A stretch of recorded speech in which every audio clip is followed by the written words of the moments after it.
Chicago. The crowd starting to rev up.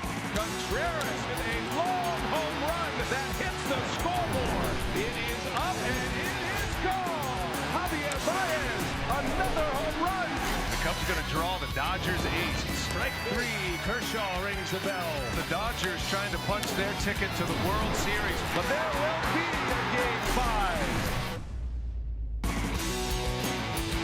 And game day has arrived in Chicago, Illinois on a beautiful night for baseball. The Red Line brings you to the beautiful neighborhood of Wrigleyville and right to the front door of one of baseball's great cathedrals. We are at Wrigley Field once again, still open for business after a Chicago win last night. The 2017 National League Championship Series is presented by Camping World. It is the Dodgers, still one game away from a National League pennant, their first in 29 years, matching up against the reigning world champion Chicago Cubs. And hi everybody, we welcome you from Wrigley. Great to have you with us once again tonight. This series continues. I'm Brian Anderson along with Ron Darling. Sam Ryan is our reporter. And yesterday the Chicago Cubs got the win. And Ron, they looked a little more like the Chicago Cubs. They got some of their identity back with the long ball. Well, they did. But during the summer when they were playing their best baseball, they're able to group hits together. That has not happened in this series. You got to give some of the credit to the pitching of the Dodgers. They've been hitting the ball out. They have not scored a run except via the home run. And in yesterday's game, they got 3 solo home runs and somehow held on. Well, the Chicago Cubs have 7 runs in this National League Championship Series. All of those runs have come courtesy of the home run ball. So on the flip side, now the Los Angeles Dodgers get a second swing to try to punch their ticket to the World Series. And they feel good about where they are right now because they have a rested bullpen and they have their ace, Clayton Kershaw, on the mound. You know, Clayton Kershaw is the best pitcher of his generation, and he's looking for a vintage moment here in the postseason. The only issue has been, we've been talking about the Cubs hitting the ball out of the ballpark. Well, look at the last 13 and third innings pitched in the postseason by Kershaw. He's given up 7 home runs, so this is going to be the clash of the Titans here this evening. Kershaw with 2 starts in the NLCS last year here at Wrigley Field. It'll be a Game 1 rematch with Kershaw matching up against left-hander Jose Quintana. Traded from the White Sox to the Cubs this season at Wrigley. He is perfect, 5-0 with an ERA at 4.24. The Dodgers can close out the Cubs at Wrigley tonight. The Cubs, they're trying to survive one more day and send this series to Los Angeles. October baseball continuing on TBS.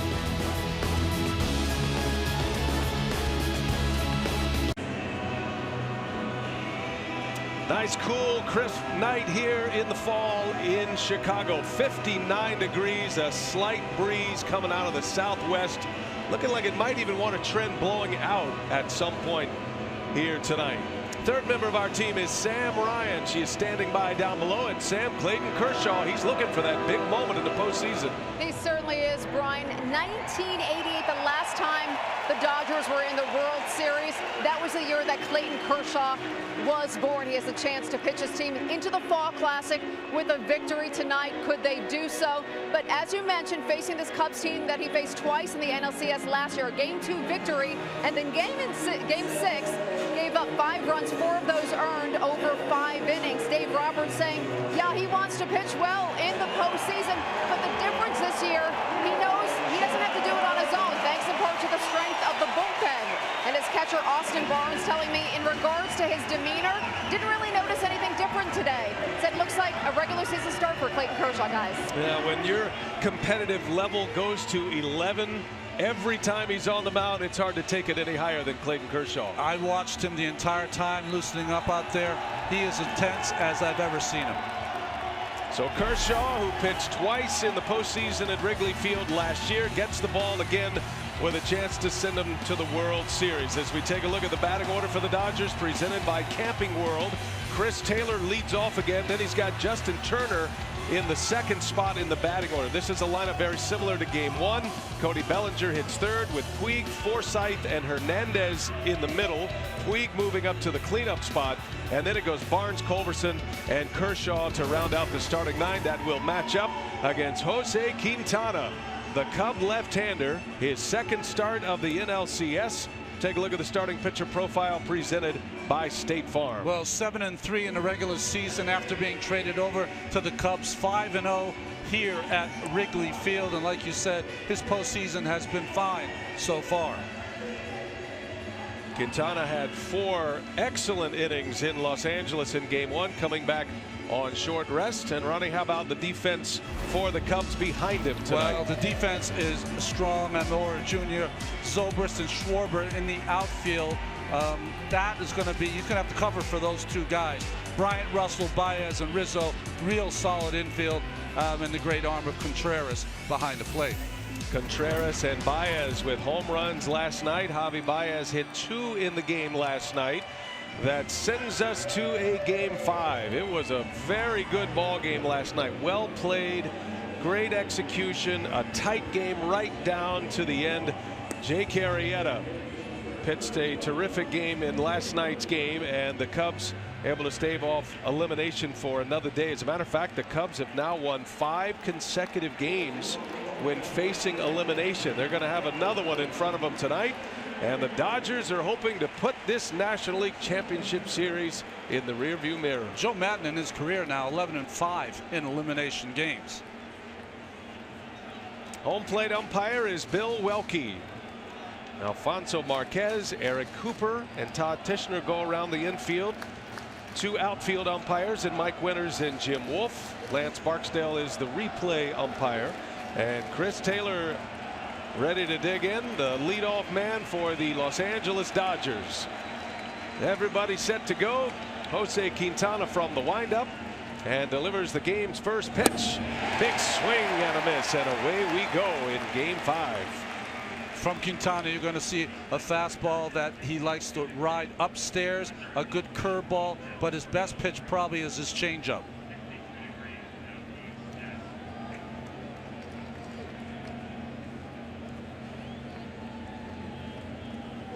Quintana is a first pitch strike throwing machine. That is how he succeeds at the major league level. And he's been a little bit of an under the radar pitcher the first few years of his career, coming in underneath Chris Sale and the Chicago White Sox, but emerging as a premium talent. And he was one of the hot names at the trade deadline, and the Cubs were able to get the deal done, trading prospects, big prospects, to the south side to get Jose Quintana. See what he's done against the Dodgers. That includes his NLCS start in Game 1. A 0.95 earned run average, covering a pretty good sample size of 19 innings. Well, he's a premium talent not only because of the stuff and the repertoire, but also he's the guy that will give you 32+ starts every year, 200 innings plus every year, and struck out over 200 this season. 2 balls, 2 strikes on Taylor. Just getting this one started here tonight. Taylor's been fantastic for the Dodgers. He just continues to be one of the big stories in Major League Baseball in the postseason. He has 4 hits in the NLCS. He has an OPS in the NLCS over 1,200. Both of his home runs in this series have given his team the lead. As he takes a ball, and the count goes to 3-2. Justin Turner elevated to the second spot in the batting order, normally occupied by Corey Seager, who continues to be off this NLCS roster with a bad back. Payoff pitch. Taylor turns it around, foul. I don't think we've seen Taylor, fair or foul, have soft contact in this series so far. That big leg kick gets that bat straight to the ball, no loop. The velocity of his swing is something that you marvel at also. Another 3-2 pitch. Taylor fights that one off foul. Yesterday, Taylor as the Dodgers were trying to come back. Justin Turner had hit a home run to make it a one-run game. Wade Davis went back out for the 9th inning, trying to get the final 6 outs, and there was Chris Taylor trying to get Turner to the plate. He did draw a walk, but a double play ended the game. Bellinger bounced into a 4-6-3 double play to end the night and give the Cubs their first win. And there is a walk. A 9-pitch battle to start the game. Quintana loses Taylor, and a man is on for the Dodgers right away. Constant theme for the Dodgers and for Taylor, just grinding out these at-bats against the Cubs pitching. The Dodgers in this series have 27 walks. 27. This is game 5. We're just starting. Meanwhile, the Cubs have 4. It's been a stark contrast in style and execution offensively. Cubs getting all of their runs at this point on the home run ball, and the Dodgers seemingly with base runners in every inning as Justin Turner lets it fly on the first pitch. His home run yesterday turned it from a 3-1 deficit for the Dodgers to a 3-2 deficit, and he banged one deep into left center off the scoreboard. Justin Turner now with 3 homers this postseason.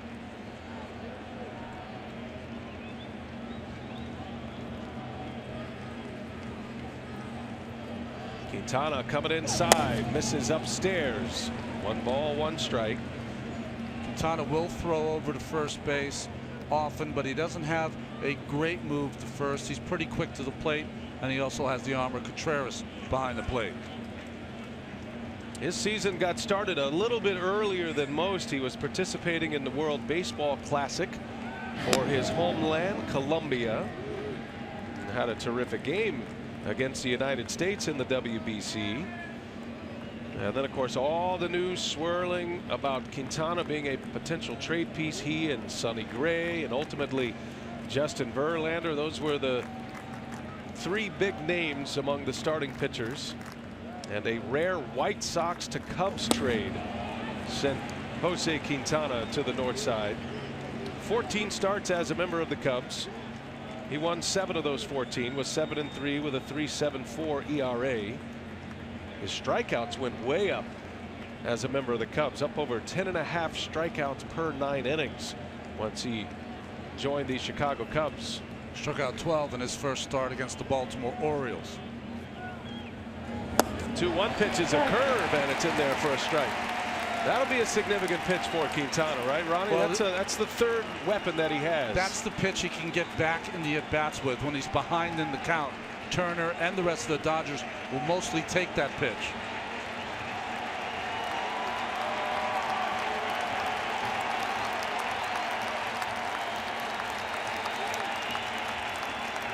His signature pitch, the changeup. 2-2 the count, and a swing right off the end of the bat. Turner able to foul it off to stay alive. And that's really what we've seen from Taylor and Turner. They've been able to stay in at bats by fouling off a pitcher's pitch. That's as good a changeup as Quintana's going to throw. You look at the top 4 batters in this Dodgers order. Typically it's the top 5 with Seager in there, but he's out. This fearsome foursome at the top of the batting order, as good as there is going right now in the postseason. This is a tough group to get through efficiently. And a swing and a miss. Quintana strikes out Turner for the first out. He is human. He does strike out. Down and away, up and in with the fastball. Perfect sequence of pitches by Quintana. I'm not sold that he's human yet, just because of that at bat. Well, all year long he was the best hitter in the National League with 2 strikes. Quintana gets him to swing and miss on the 2-strike pitch, his first out, and that brings up Cody Bellinger now. Bellinger hit the ball like a bullet in his last at bat yesterday, but he hit it right to Baez at second, and what looked like was turning into another potential long inning for Wade Davis. Ended up with a 4-6-3 double play, a game-ending double play, and the Cubs were able to post their first win.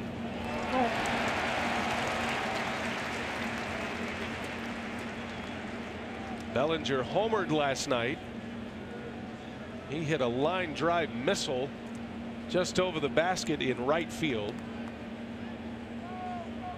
No left-handed hitter. Meanwhile, this is a rookie. No left-handed hitter with more homers against left-handed pitching this season than Cody Bellinger. 12 of his 39 homers during the regular year. Conversely, Jose Quintana gave up just 1 home run to a left-handed hitter all season.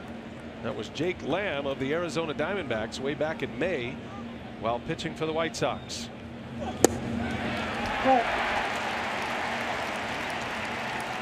Two darts on the outside corner with his fastball by Quintana.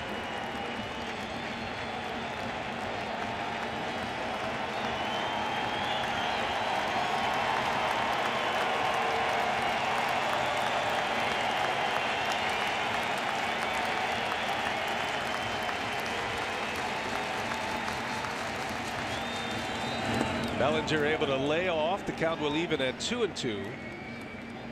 What felt like a very apprehensive crowd yesterday when the game began. Now they're a live wire crowd. It is the last game of the Wrigley portion of the NLCS. If the Cubs win tonight, this will resume in Los Angeles on Saturday. Dodgers with the home field advantage this season. 2-2, and Bellinger lines one down the right field line. That's going to get into the corner. Taylor can really run, and he's on his way. He's going to try to score. The throw to the plate, not in time. Over to third goes Bellinger. It'll be an RBI double. It's 1-0 Dodgers as the rookie Bellinger gets the Dodgers on the board quickly.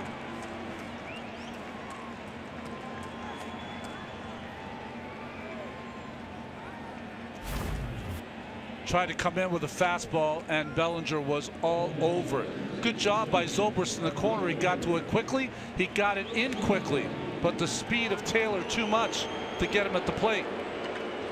The tag on the foot, but too late. Tell you one thing you notice right there, though, Roddy, Contreras did not learn his lesson from an earlier call that went against the Cubs, continuing to stick that leg out there. I'd remember that much discussed play at Dodger Stadium in game 1. Infield is in, and here is Yasiel Puig with a runner at third.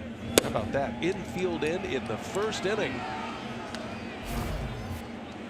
Watch that left leg. It comes out to try to catch the hand of Taylor, but he got it through too quick, and only the tag on the foot, which was too late. He can only mark that down to habit and instinct. That's what he's done his whole life, but as we've seen already, that cost him. There's Puig, a little pop-up. Backing up his Rizzo, the Gold Glover. He's got it for this second out. That's a big bat to retire with a runner at third and 1 out. So now 2 men are gone.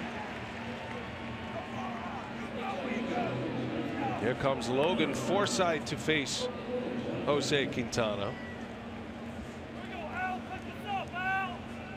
Forsythe getting the start at second base tonight. Chase Utley was there yesterday.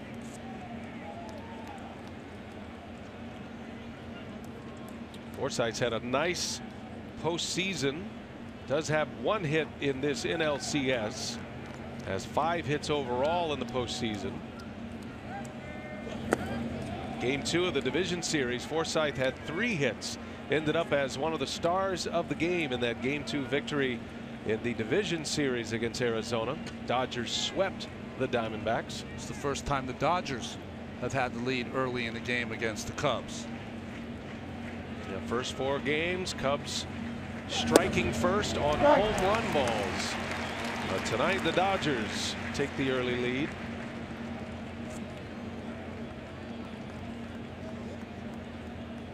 Giving Clayton Kershaw an advantage in the first. 1 ball, 1 strike on Forsythe. 1-2. We've seen starts by Quintana that he very rarely throws that curveball. He's thrown it a lot here in the first inning. That's part of his game plan. This time around, pitching on full rest Came back on short rest his last time out in game 1. Back up the middle, right in the glove of Quintana. And the inning is over.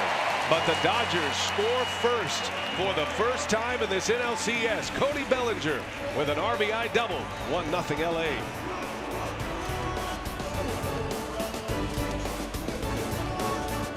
For the Chicago Cubs, turned in by Joe Madden and presented by Camping World. Almora, Schwarber, Bryant at the top. In the middle goes Anthony Rizzo, Wilson Contreras, and Addison Russell. Javi Baez, Ben Zobrist, the switch hitter. And it's rounded out by Jose Quintana. And that is the batting order that will face Clayton Kershaw, the Dodger ace, as we take a look at our starting pitcher profile presented by State Farm. Well, you see the numbers to his postseason career. That's 20 games, 16 starts. He's 144 and 64 in his career. Kershaw facing Almora, who hit a 2-run home run off Kershaw in game 1. And Almora returns to the starting lineup as the center fielder and the leadoff man here tonight.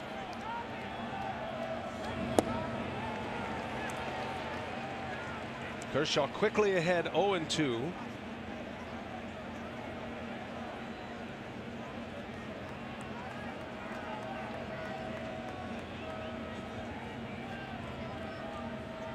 A little backdoor cutter from Kershaw. You don't see a lot of those from him. Usually spends most of his time on the inside part of the plate, but as the pitch he is developing, like he needs any more pitches. 21st career postseason game for Kershaw. 17th start is Almora with a wave and a miss, and Kershaw starts it with a strikeout. Defensively behind Kershaw. Taylor goes back out to center field. Culberson comes in and plays shortstop. Forsythe up the middle. Bellinger and Turner on the corners. And Austin Barnes again behind the plate. He started 4 of the 5 games. It's been an excellent defensive unit for the Dodgers. They've got a lot of movable pieces as well, but they've been very good in the postseason on defense. Kyle Schwarber stands in, back in the lineup, hitting second tonight against Kershaw. I think after the win last night, Joe Madden wants to keep Bryant and Rizzo 3 and 4 in the batting order. Throughout most of the regular season, you'd see Bryant hit second with Rizzo batting third. He wants to keep them 3 and 4, but he also wants them to start hitting. That Rizzo combination has not been strong in this NLCS. And Bryant is 3 for 16 in this series. Rizzo is 1 for 13. And a big swing and a miss by Schwarber. There are 2 lefties and a switch hitter in the lineup for the Chicago Cubs against Kershaw here tonight. But with Schwarber in, sacrificing a little defense, gives you the idea that Madden's searching for some offense. And remember, Schwarber got things started for the Cubs on a high note in their first game at Wrigley in this series when he hit an opposite field home run off Yu Darvish. That was in game 3. 2-2, and it's inside. Able to check his swing. Then the count goes full. Something you see from Rich Hill, you just saw from Clayton Kershaw. Drop down a little bit on Schwarber to try to get a little better angle. Kershaw, winner of 5 National League ERA titles, including this season. In his 7th postseason, his overall postseason numbers at 5 and 7 with a 4.57 ERA. And you have to talk about Kershaw, as great as he has been, and he is a Hall of Fame member right now for Major League Baseball.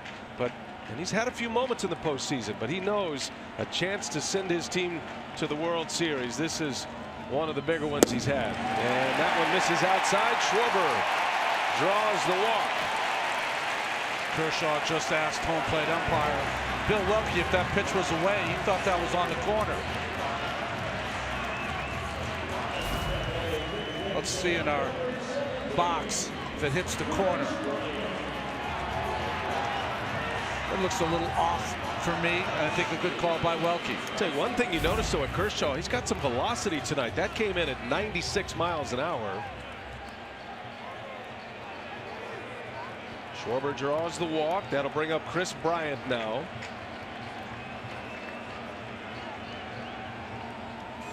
And Bryant gets jammed and fouls it away. These are the kind of matchups you live for if you're a baseball fan. You've got the multiple Cy Young Award winner, 3 times a Cy Young Award winner in Clayton Kershaw, will have a chance to win a 4th Cy Young Award this year. And the reigning MVP of the National League at the plate in Chris Bryant, who has also won the Rookie of the Year. Two of the best players in the game and the most recognizable players in the game matching up. We talked to Joe Madden today about Chris Bryant and his struggles. He says yes, he goes through some periods every year like this because he gets a little tentative. He'd rather let him just let it fly. Only the 3 hits in the NLCS, only 1 hit with a runner on base. Bryant is 1 for 13. Cubs desperate to get him going. And that one's on the ground. Coming in, Culberson scoops it and throws him out. Had just the 1 play on the slow roller. Bryant is retired. 6-3 on the putout. 2 outs in the inning. And into second base goes Schwarber. Not an easy play for Culberson. In the glove, the snap throw, and something on it.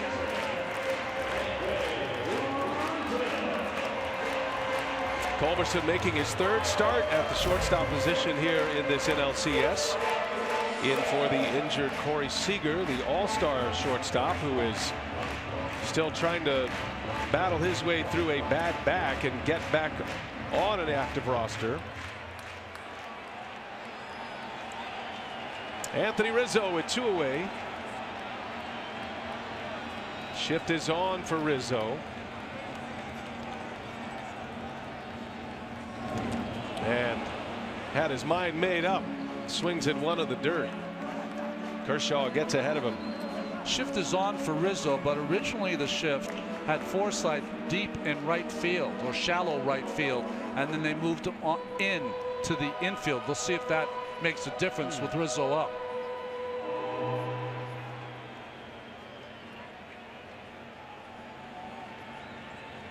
Well, the Cubs as a team, just the 1 hit with a runner in scoring position in this postseason. That's been the talk of the town here in Chicago. When is the offense going to get it back together? Did hit 3 home runs last night, but didn't put themselves in a position to manufacture any runs. Didn't get those multiple hits in an inning or multiple base runners. They don't run a lot, so they can't do it that way either. Joe Madden was very much in the we're going to go with what brung us here. Whether you're talking about the bullpen, the offense. Rizzo pulls 1 foul, hit it hard, but just foul. And it's a ball and 2 strikes. I mean, listen, if you're a manager, you want to play the hot hand, but you develop and put together a roster before the series based on guys that'll fit well against the other team. Just because you make a move it doesn't work doesn't mean it wasn't the right move. You got to give credit where credit is due. Sometimes it's the offense of Dave Roberts.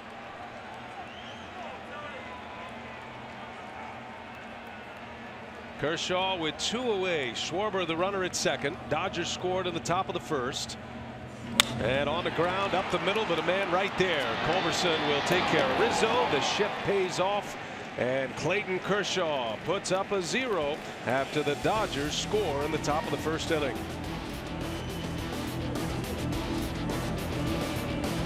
Tonight's aerial coverage is being brought to you by State Farm. State Farm is here to help life go right. Great to have you with us tonight on TBS as this series goes to a Game 5. Brian Anderson with Ron Darling, Sam Ryan, our reporter. Tonight's game produced by Scott Cockrell and our director, Matt Lipp. Jose Quintana back to work here as we go to the second. First ball swinging. Hernandez deep into center field. That is up and it's in the basket. A home run for Kike Hernandez. 2-0 Dodgers. Hernandez with his first home run of the postseason.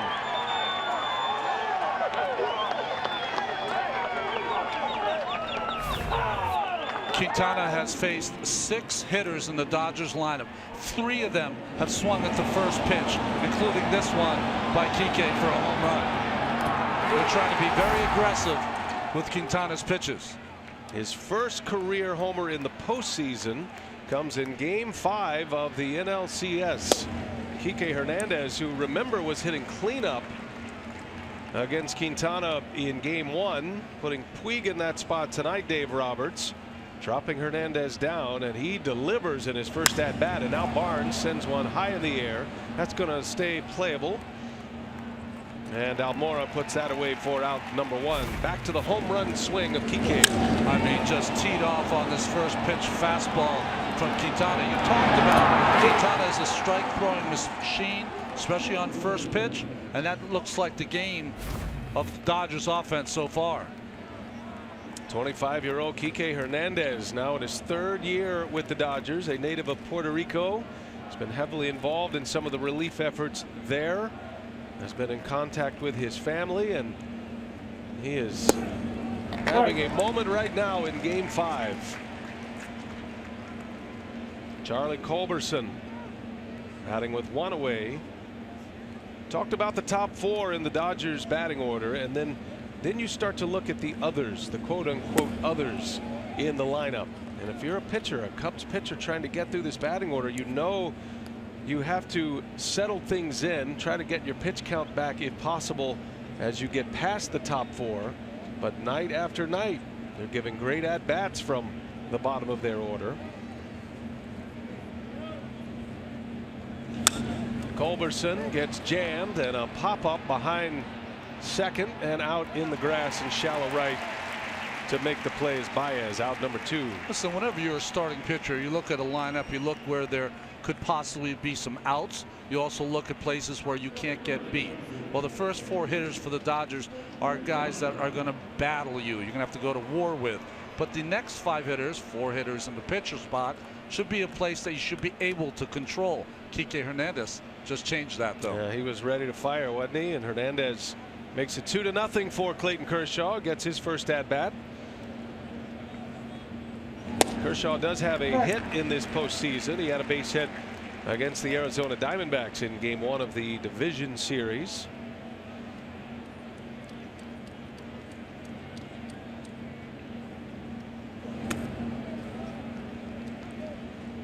As with everything else where competition is involved, Clayton Kershaw is very serious about his hitting. He studies, he concentrates on his batting practice, getting his bunts down. He wants to be someone to be reckoned with at the plate. He wants pitchers to have to go to breaking balls. He's trying to get into some deep counts when he can. You show me any pitcher that's a good pitcher, they want to be one of the 9 athletes on the field. Quintana deals a 1-2 and a little jam shot right back to the mound. Quintana is out of the inning, but Kike Hernandez comes up with his first postseason homer. 2-0 Los Angeles as we head to the home second.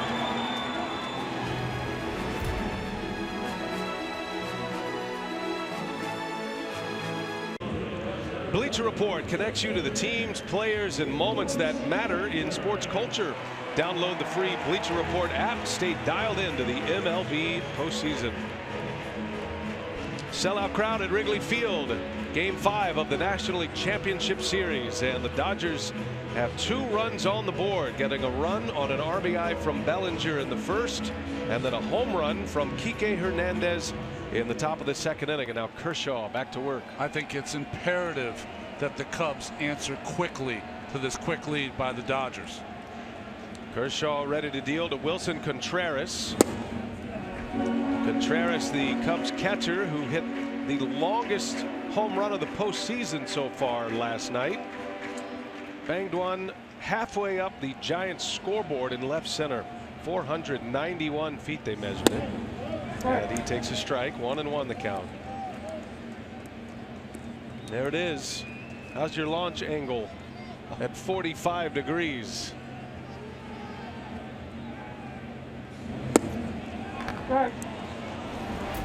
So let's give you a StatCast on that, courtesy of Amazon Web Services. Nearly 111 miles off the bat, off the Vienna beef sign up there. Great advertising. There you go. Where's the beef? It's right there. Ground ball picked up by Culberson and throws him out from the seat of his pants. Oh, what a play by Charlie Culberson. Not only to get to that baseball, but then show you a little style. Catches the ball behind him and from his knees. Gets rid of it quickly. And right on time, the first baseman, Bellinger. What a play. Oh, man. Terrific play. He spent most of the season as the starting shortstop in Oklahoma City this year. AAA for the Dodgers. He had just one start for Los Angeles at short. Addison Russell into right. It is hit well, but some room out there for Puig, and he makes the catch for out number 2. I mean, think coming into this series, the most difficult decision the Dodgers had is who to put on the roster when Seager couldn't make it. And it became Charlie Culberson. That was our headline when we hit the air for the first game, was no Corey Seager. It's a huge loss as the Dodgers rolled through the Diamondbacks, sweeping them 3-0 in that division series. You come to the news that Seager wasn't able to go through any of the workouts with the back injury, and then not on the roster as Baez takes a big swing. But it's been negligible so far. Not saying you're not missing a Corey Seager type player, but those who have covered Culberson and of course Chris Taylor the last 2 nights. There's been a lot of production from that spot. I think the most important thing for any organization, doesn't matter how good they are, is the depth of the players that they have on their roster. Javi Baez coming off his 2 homers last night. Down 0-2 to Kershaw. He had come into this first at bat last night 0 for 20 in the postseason. And 0 for his last 23 going back to last year's postseason. And what does he do? He answers it with 2 home runs. The slider wasn't an awful pitch, almost off the plate, and the changeup was below the strike zone. Kind of golfed it out of Wrigley Field.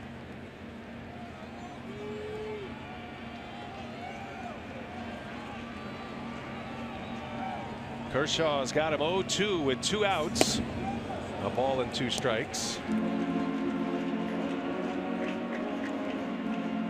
Kershaw, 29 years of age, native Texan.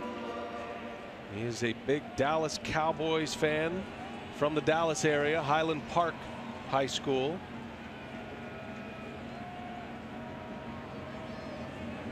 And gets another big start in the postseason, and he's got Baez way out in front of that one. Barnes blocks it, will put the tag on to secure it, and the side is retired. Kershaw looks good early. His offense has given him 2 runs, and Kershaw has 2 zeros. Bellinger with an RBI double. We'll see him hit when we continue. Take a look at the upcoming schedule presented by Camping World. Game 6 ALCS on FS1. It comes to you tomorrow 8 Eastern. It'll be the Yankees and the Astros, with the Yankees up 3-2. If necessary, Game 7 Saturday. Jose Quintana back on the mound for the Chicago Cubs. We go to the Dodger half of the 3rd inning. Chris Taylor, Justin Turner, Cody Bellinger, first 3 up. Taylor drawing a 9-pitch walk in the 1st inning. Scored the first run, scored on the Bellinger double.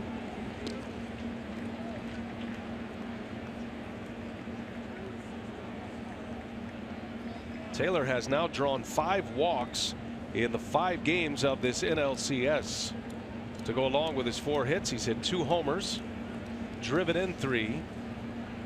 They found their leadoff hitter, and now he rips that one down the left field line, foul. I mean, I've seen a lot of players in my time that have ferocious swings. They usually are the guys that are in the big leagues for a very short time because they don't make a lot of contact. Taylor's just the opposite. A ferocious swing that makes great contact. And great plate discipline as well. He rarely chases. And in this postseason, he has been so locked in that Joe Madden was even referencing Taylor today. He said this guy, between he and Turner, you know, our pitchers, Joe Madden talking now, Jake Arrieta had great stuff last night, and yet there's these long at-bats with multiple foul balls, laying off pitches that most big league hitters swing at. Arrieta did pick up the win last night. He pitched a gem, but he still had to work for it and still walked 5 in the game last night. As Taylor pops this one up foul, that'll head to the seats. 2-2 the count. Taylor's been able to lock down that center field job as well.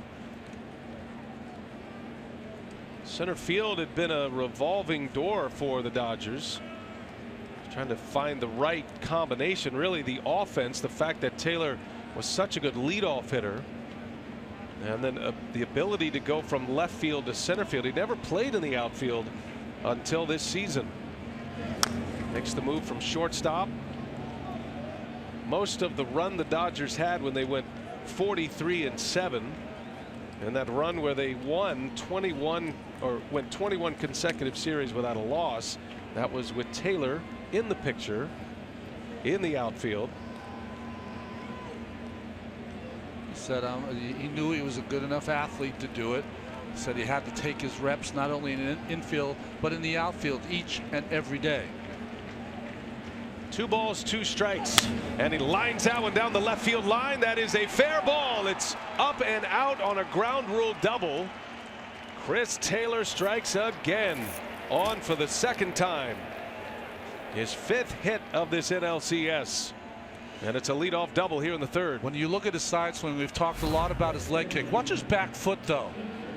That back foot moves backwards before he makes his turn and swings. The only hitter I've seen do that consistently is Nolan Arenado for the Colorado Rockies.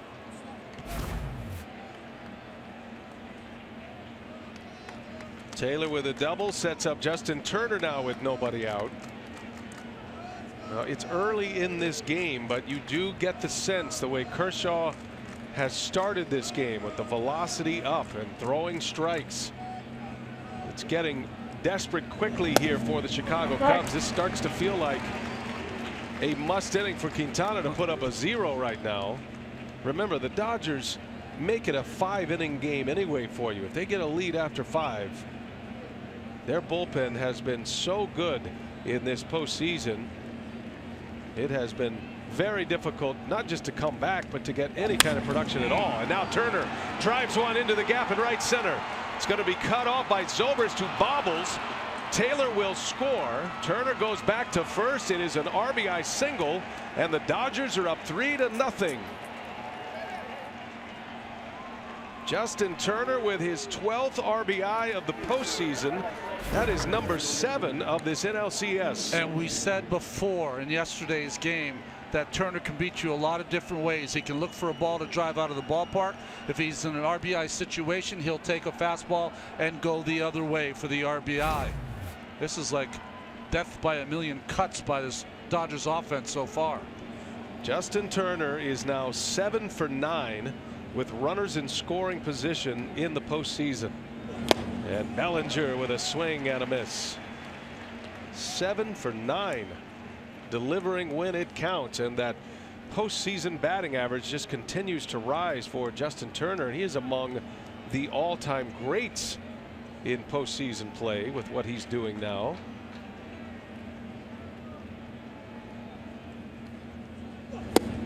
There's a strike to Bellinger, and it's 0-2. Hector Rondon starting to throw in the Chicago bullpen. Joe Madden understanding the urgency of this moment.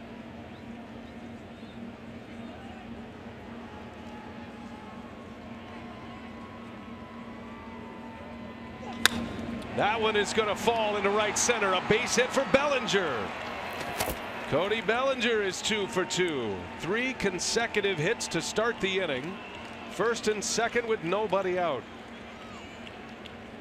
Whenever you're looking at a good offensive team, comfortable always seems to be the word I go to. They don't ever look uncomfortable in the box. There hasn't been a lot of pitching inside to the right-hander or left-handed hitters of the Dodgers, and with that comfortability have come great swings. Pitching coach Chris Bosio on his way out. Scoring in each of the first 3 innings. Bellinger's RBI double in the first, Hernandez with the home run, and now Turner with an RBI in this 3rd inning. All the hits have come by the fastball in this inning. Not enough changing it up with his changeup or curveball by Quintana so far.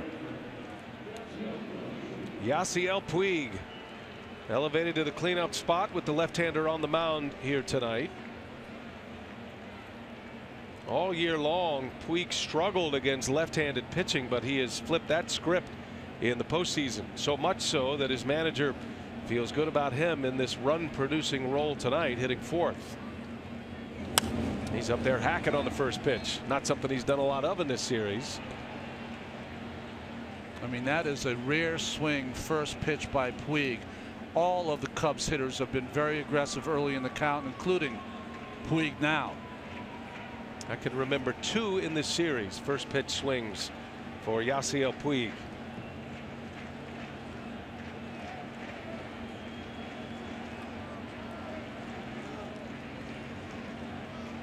Los Angeles has taken this live wire crowd out, and now Puig into right field. A base hit. Turner's going to be held at 3rd. Zobrist with a good throw in, and the Dodgers, sensing a massive inning here, hold the runner at 3rd base. Puig with a single. They are loaded with nobody out. Curveball by Quintana. Nice hitting by Puig going the other way. Rizzo was trying to fill that hole, but wasn't over enough, and the ball hit on the nose. And that's going to be the end of the line for Jose Quintana. Madden has no choice. He's going to have to take the ball from his left-hander and go to plan B early. 2+ innings for Quintana. Dodgers have him loaded up with nobody out, and Hector Rondon is coming in. Pitching change at Wrigley.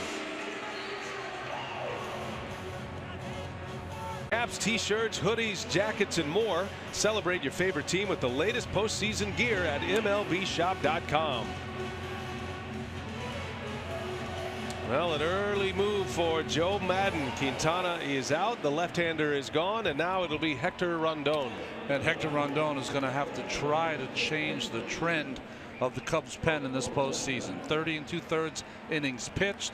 They've allowed 7 home runs and 26 bases on balls. Justin Turner, the runner at 3rd. He drove in the 3rd run. You got Bellinger at 2nd and Puig at 1st, all with singles. There have been 4 hits in the inning, starting with a Chris Taylor double. And here's Logan Forsythe.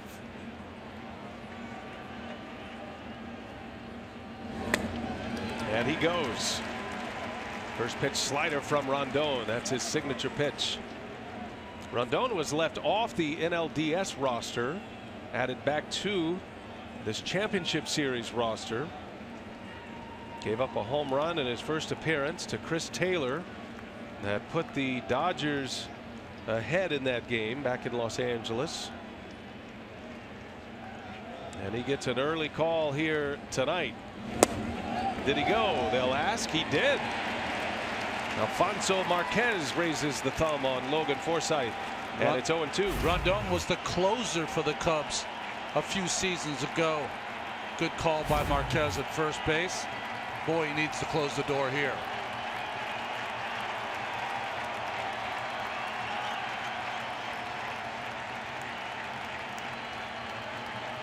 Cubs are planted back here. They're going to try to turn 2. They'll concede a run, trying to avoid a big inning. And the 0-2 is a swing and a miss. He struck him out. Sizable out that is for Hector Rondon. First batter faced is a punch out. 3 straight sliders from Rondon. All of them picture perfect.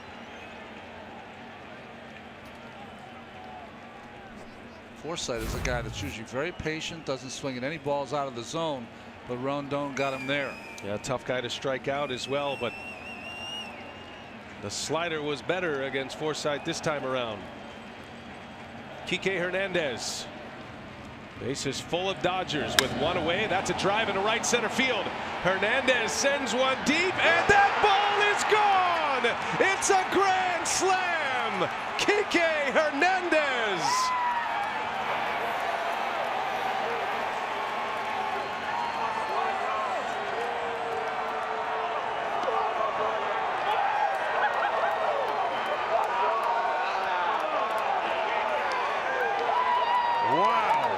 What a moment for Kike Hernandez. Second homer of the game. 5 RBIs already, and he might have just delivered a knockout punch here in the 4th inning. Yeah, no standing 8 count. Knockout punch. And Austin Barnes takes a ball. The Dodgers had 8 grand slams in the regular season. That tied for the most in the majors. Ooh. Earned runs aplenty on Jose Quintana. I believe I said 4th inning, 3rd inning, I beg your pardon. Circle the wagons here in the 3rd as the Dodgers put a 5 spot on the board.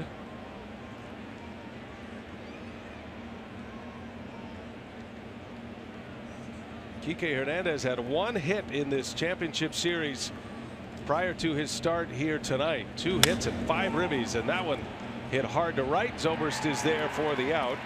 2nd out of the inning. Back to the home run swing. Very similar to the home run that Chris Taylor hit off Rondon at Dodger Stadium. This one just deep enough, and the bench reacting. What a moment for Kike Hernandez.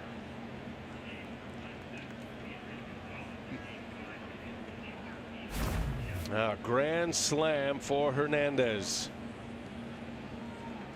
Charlie Culberson takes a strike. Could just feel the air come right out of Wrigley Field after that. Well, it was hot off the bat, and Hernandez gives the Dodgers a 7-0 lead.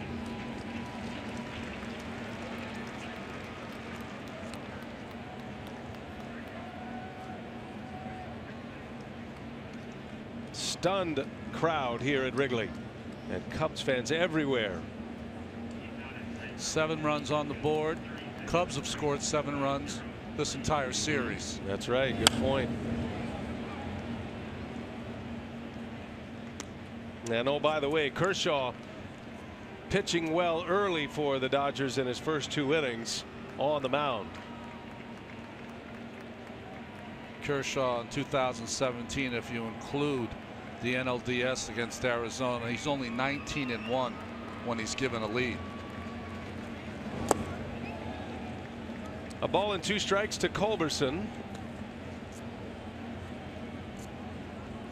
Little teaching moment there, father and son. I'm sure there's a long history of Cubs fandom that he can go to talk to his son about. Culberson, that is going to fall. Base hit. Slaps one through for a single. Charlie Culberson with another hit, his 3rd of the NLCS. And the Dodgers are going to bat around here in the 3rd inning. Slider off the end of the bat, but line drive from Culberson. Dodgers have been the dominant team in this postseason. Won their first 6 games of the postseason, setting a Dodger franchise postseason record with the 6 in a row.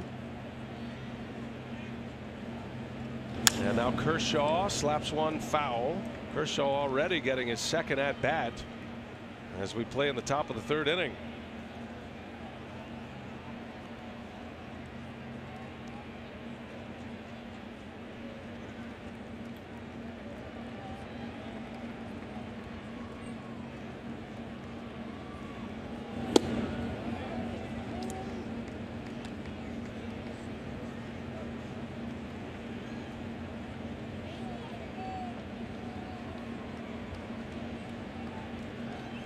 Madden bringing Rondon on to try to put the fire out and did anything but after striking out his first batter faced. As Kershaw fouls that one away and the count goes to a ball and 2 strikes.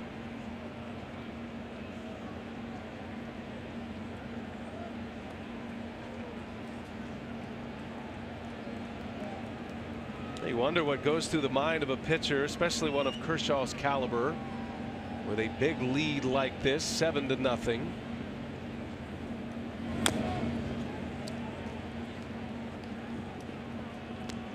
Kershaw pitched twice here on this mound last year, had a terrific game in game 2 and then came back, pitched game 6. The Cubs beat him. Kyle Hendricks ended up as the winning pitcher in that game, and the Cubs clinched their trip to the World Series against the Dodgers right on this field. Dodgers bat around. 6 hits, an RBI from Turner, and a grand slam from Kike Hernandez. 7-0 LA.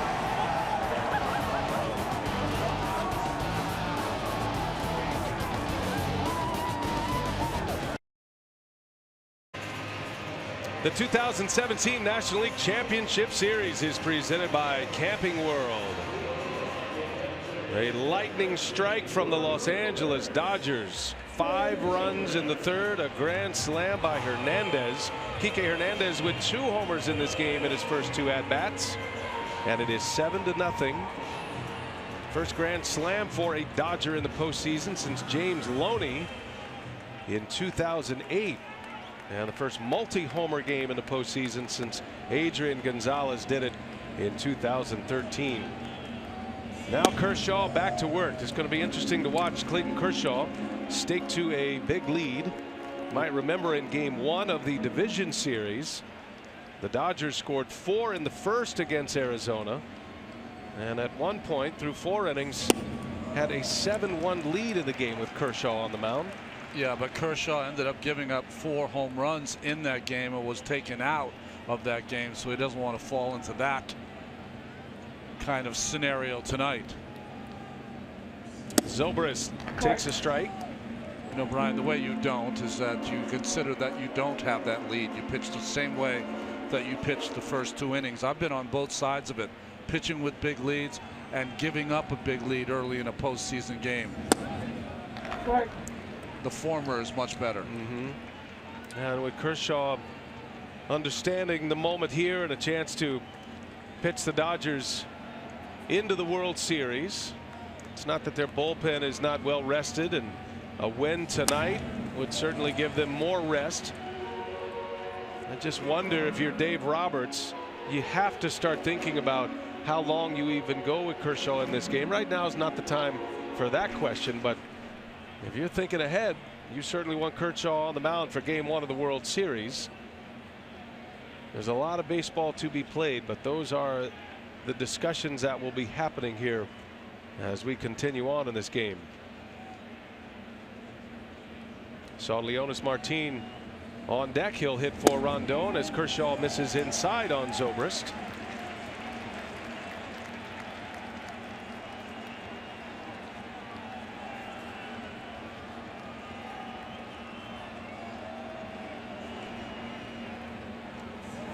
And a called strike 3. Kershaw gets the strikeout. Zobrist is gone, and that is strikeout number 3 for Kershaw. Right along the bottom of the strike zone, and he gets the call from Bill Welke.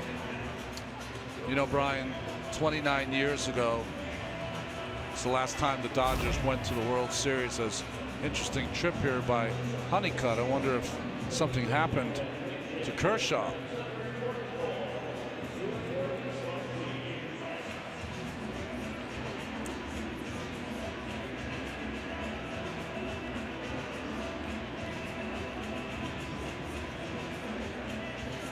I saw that wince by Kershaw, but I think the wince was, what's my pitching coach doing coming out here right now? Let's see if we can pick anything up.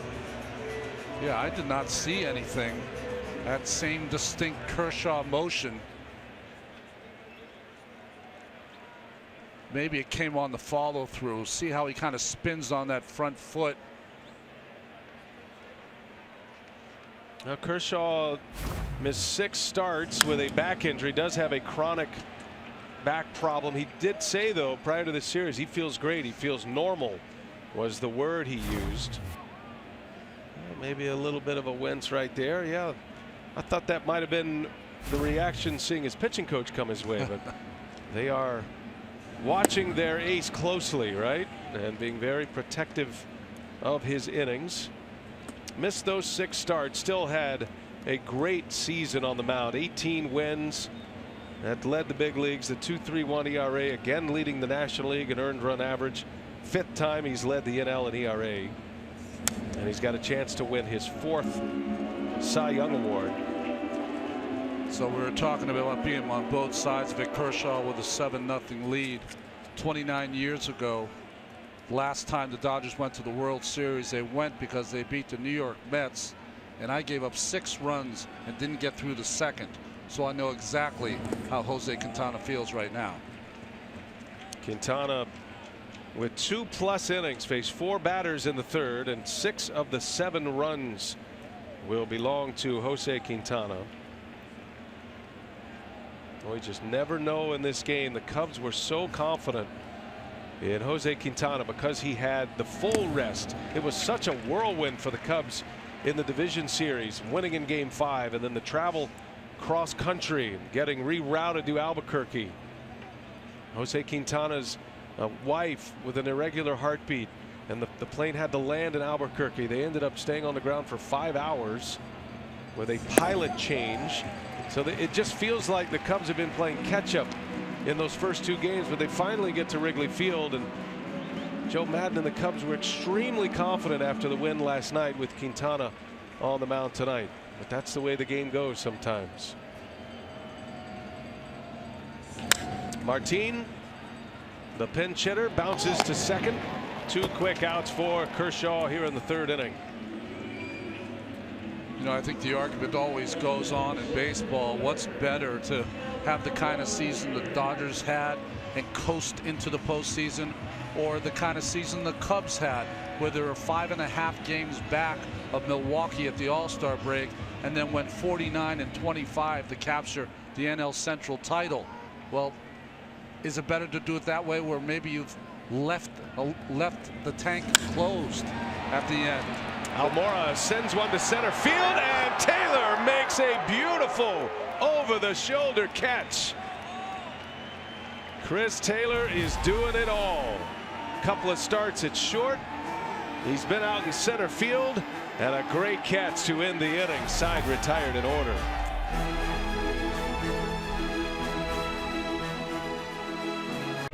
Tonight's aerial coverage being brought to you by State Farm. State Farm is here to help life go right. It is quiet at Wrigley Field as the Dodgers have taken this crowd out of it. Batting around in the 3rd inning, scoring 5 runs in the 3rd on 6 hits, including a grand slam by Kike Hernandez. 7-0 Los Angeles as we go to the 4th. And John Lackey is out of the Chicago bullpen. Lackey only faced 2 hitters in Game 2 out of the pen. He walked Taylor and gave up the walk-off home run to Justin Turner. Top of the order, Taylor starts it once again. It's the 3rd time already that he has led off an inning. Of course, he led off the game in the 1st. He walked and scored, led off the 3rd inning, last inning with a double, and scored. And here he is again here in the 4th.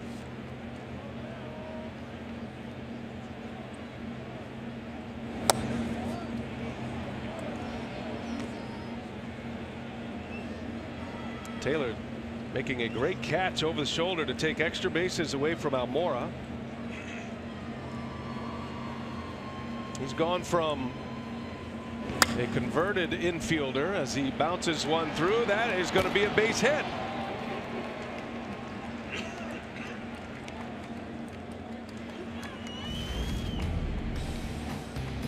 Take a look at tonight's playmakers presented by Alfa Romeo. I mean, just numbers that are even hard to comprehend. That's how good he's been in the postseason, and a .429 average with 12 RBI and a long way to go. It is quite the battle right now if the Dodgers go on to win this game and win this series, who is going to win the NLCS MVP with Turner and Taylor? Turner has 7 RBIs now to Taylor's 3. Got a couple of more hits as well. And this Justin Turner, John Lackey matchup once again. The signature moment of this series, maybe of the postseason. 9th inning, Dodger Stadium, Game 2, walk-off home run. 3-run blast for Justin Turner. What a moment. He said he couldn't remember ever having a walk-off home run. And he does it 29 years to the day that Kirk Gibson hit that famous walk-off home run in the '88 World Series against our colleague Dennis Eckersley. To the day. And a kid who grew up a Dodger fan, Justin Turner, reminiscing that he was 4 years old at his grandmother's house watching that game in 1988. Only dreaming of being in a moment like that. As Turner strikes out. So Lackey gets a little bit of redemption. The first out of the inning. Tommy Lasorda, manager of that '88 ball club, celebrating his 90th birthday recently. I guess I'll leave you to answer X text when he texts you later tonight. Eck was a good sport about it in the division series. Actually did a few interviews for the Dodgers as they approach the 30th anniversary of the 1988 World Series next season. As a matter of fact, when we drove into the stadium for the very first time for the workout day, car pulled up, security guard looked in. Eck said, "Yeah, we're here for TBS. I'm the guy who gave up the home run. Go ahead, we've been waiting for you."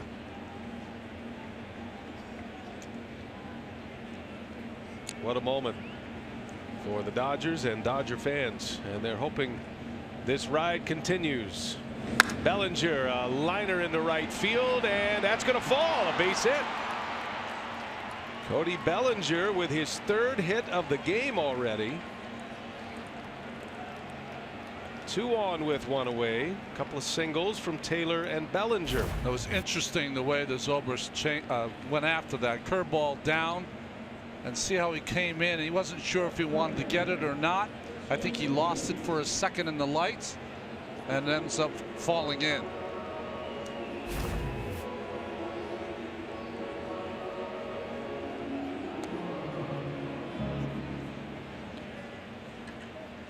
John Lackey pitching in the rotation for the Cubs this season. Used him out of the bullpen, did not make the postseason starting rotation. And trying to figure out where the opportunities were to pitch John Lackey in this postseason. Some discussion that he might not make it on the postseason roster. There's been some hints that this will be Lackey's final year. I'm sure if he wants to continue his career, which spans 15 seasons now, that he would have an opportunity to pitch this season. He made 30 starts for the Cubs this season in 30 games. 12-12 record at a 4.5 ERA. Second year as a member of the Chicago Cubs.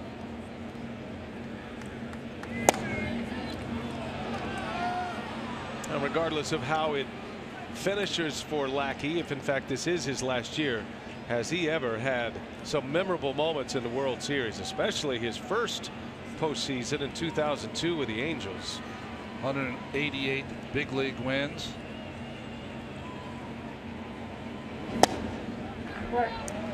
Gets a strike on Yasiel Puig. 3-1 the count with 1 away in the inning and Forsythe on deck. Puig with 4 hits with runners in scoring position this postseason. He's 4 for 9.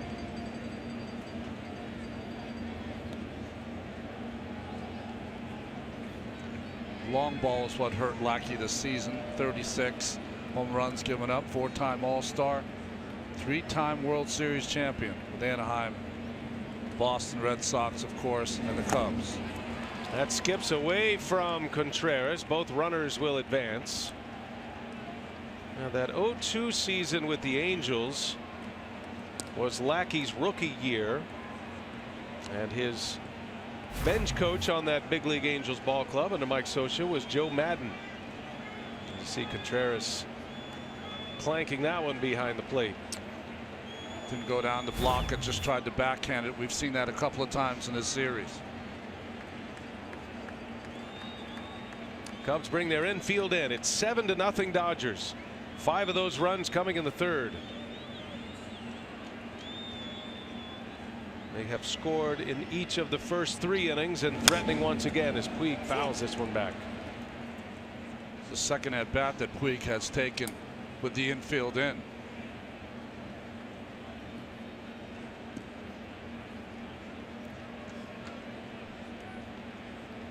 Kershaw cruising along. Kershaw has faced 1 over the minimum through his first 3 innings. Just 1 walk to Schwarber. That's been it.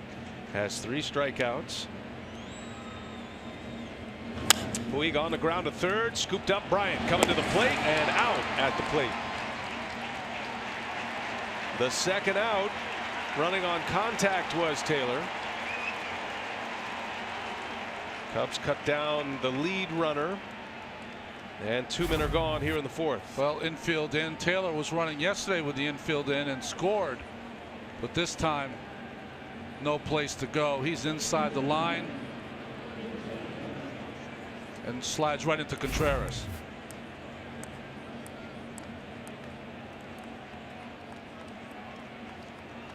Taylor with 2 hits and a walk. Turner has a hit and an RBI. Bellinger with 3 hits. Puig with a single. The top 4 in the batting order. We talked about it at the outset, and they have come up big early for the Dodgers, setting the table for Kike Hernandez, who's had the big game tonight. Forsythe, a swing and a miss.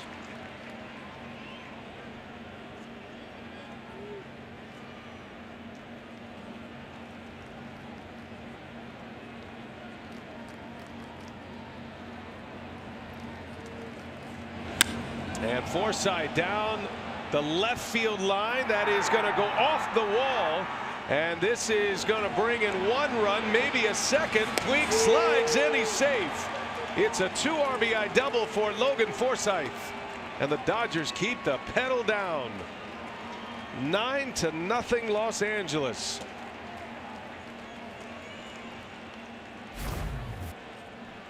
First fastball inside, turned on by Forsythe. And against the ivy, comes back to Schwarber. But Puig, who was running on the pitch, scores from first to make it a 2-run double for Forsythe. Bit of an awkward slide by Puig, but comes all the way around to score. And here is Hernandez now as that gets by Contreras, and over to third goes Forsythe. This game is sloppy and getting sloppier. And Lackey trying to give him all he's got here. Lackey is going to turn 39 in 4 days.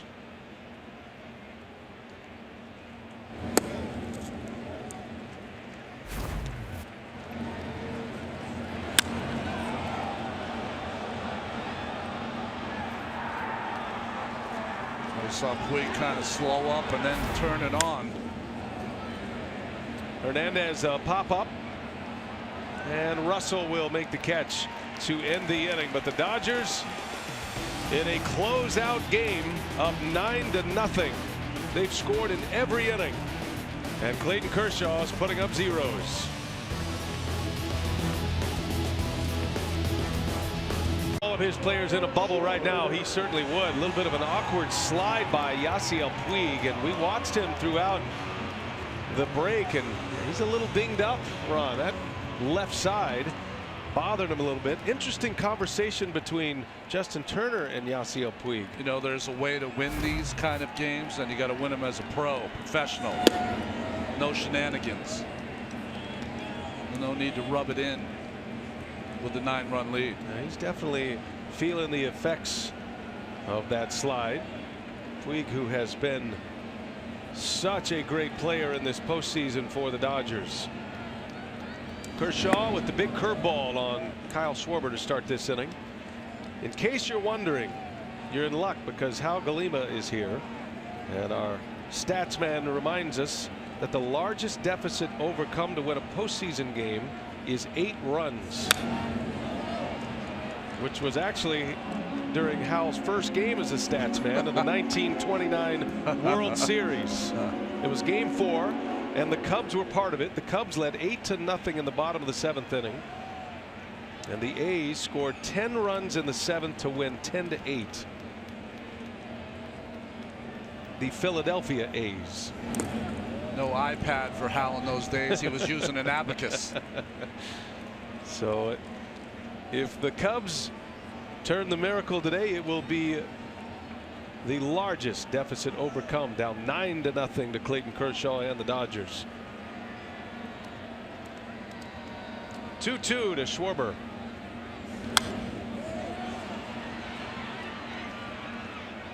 Well, I mentioned Kershaw missed about 6 starts with the back injury. Did come back on September 1st.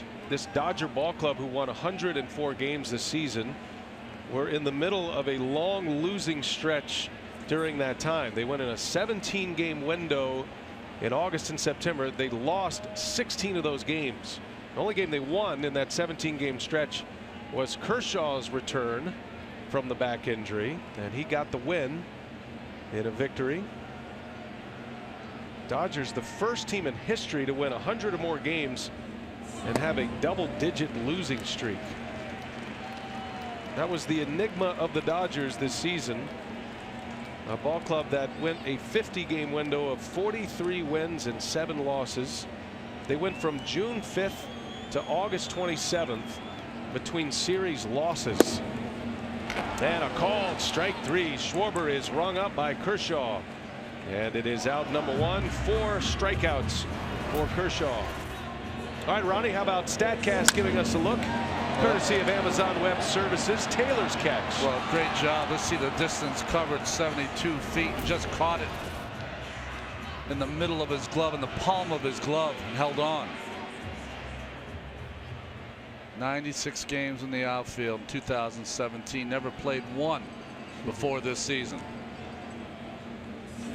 Chris Bryant turns on one. That's way back in left field, and this one is up off the scoreboard and out. Chris Bryant finally delivers the long ball, his first of this postseason, and the Cubs are on the board.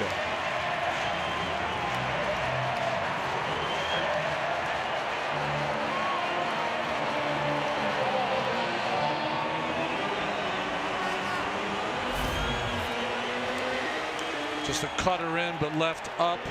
Bryant just got enough of it. Wind blowing out slightly to left. And this will be part of the game if the Dodgers go to the World Series. Is the issue for Kershaw. Last 16 2/3 innings, 8 home runs allowed. He's given up 6 in this postseason. First hit for the Cubs is a home run from Bryant. 9-1 as Anthony Rizzo bats here in the 4th.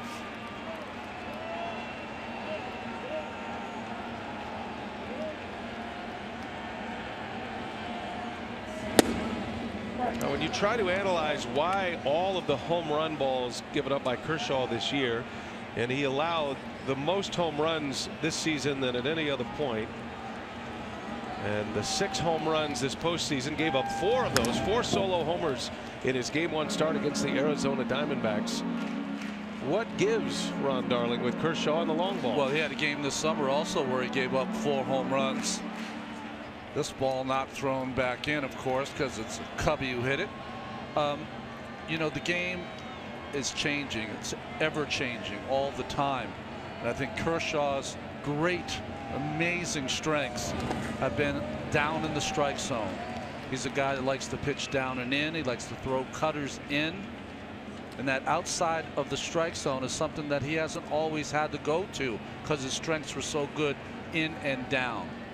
But many of the new hitters today with launch angles, learning to hit off tees when they were kids, they're more low ball hitters in the game than ever. And that is where the strength of the game is, where guys are hitting home runs. So it's been a strength for Kershaw. He's not throwing as hard as he once did. We saw him at 96, 97 at some point. He's more around 92, 93. But down across the board to most hitters is their strength. There's a shot by Rizzo, but the shift is on, and Forsythe out in the rover position. Takes a hit away from Rizzo. And the defensive alignment of the Dodgers takes another one away. Now playing in that short outfield is Forsythe, and that's the only way he could make that play. So I think moving forward, which is an interesting thing to even talk about with Kershaw, a guy who went 18-4 this season, is that outside part of the plate, up in the strike zone, more use of the curveball. Those are all things that, not that he has to work on. It's hard to even talk about him working on anything because he's so excellent. But to stay excellent for as long as he wants to, those are things that he can think about. As he goes into his age 30 season next season for the Dodgers. He's got a lot of pellets on that arm now. I mean, the back is a concern. Certainly, he's had to go on the disabled list the last couple of years with that back injury. Tightened up his slider a little bit, more fastballs away. Trying to get hitters to lean in a little bit more. As Contreras lines one fair, that's just inside the line. And a base hit, well played by Puig, will keep Contreras at first. And the Cubs catcher with a 2-out single.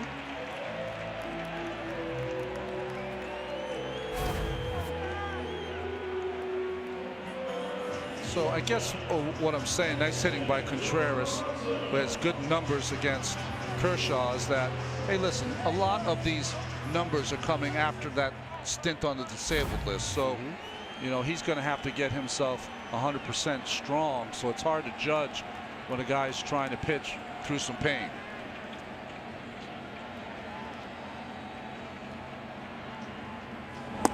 Well, and also in his defense, watching the way the game unfolded against the Diamondbacks, you know, the Dodgers jump out. They put up a 4 spot in the first. They had 3 more later in the game. Kershaw's got a 7-1 lead. Last thing he wants to do is walk batters. Diamondbacks struck for 4 solo home runs in that game. Not that he's trying to give up homers, but he was pitching in the middle of the strike zone, and it bit him. And he's got a big lead to work with tonight. Chris Bryant goes deep. The Cubs get their first hit, and on the board for the first time.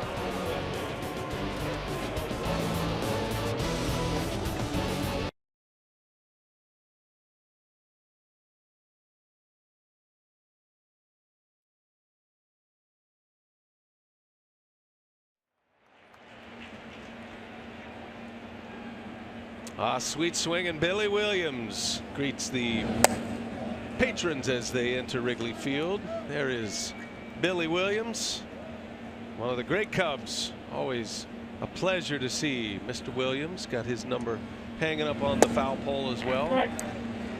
Only a guy who loves golf as much as you would call them patrons. That's right. Good call. Good point. Yeah, Ryan Sandberg we saw earlier. He threw out the first pitch. Barnes bounces to third. Nice pickup by Bryant, and a good strong throw across the diamond. Out number 1. 5-3 on the putout. Bryant, after his home run, has a gem defensively here against Austin Barnes. You know, you're seeing this play made much more after the nice backhand by Bryant, the one-hop throw. Used to see this all the time on the AstroTurf, but the fields now, the grass is so low and fast that you can even do it on the grass fields now.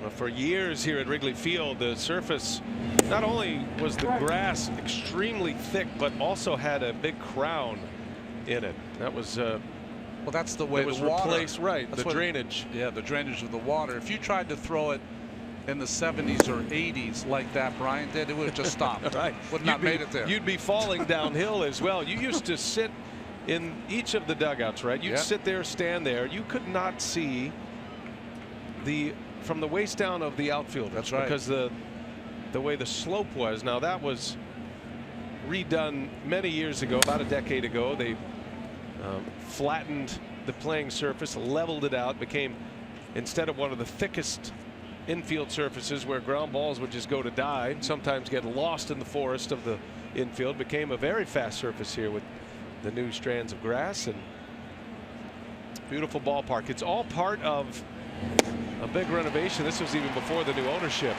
as Culberson with a swing and a miss.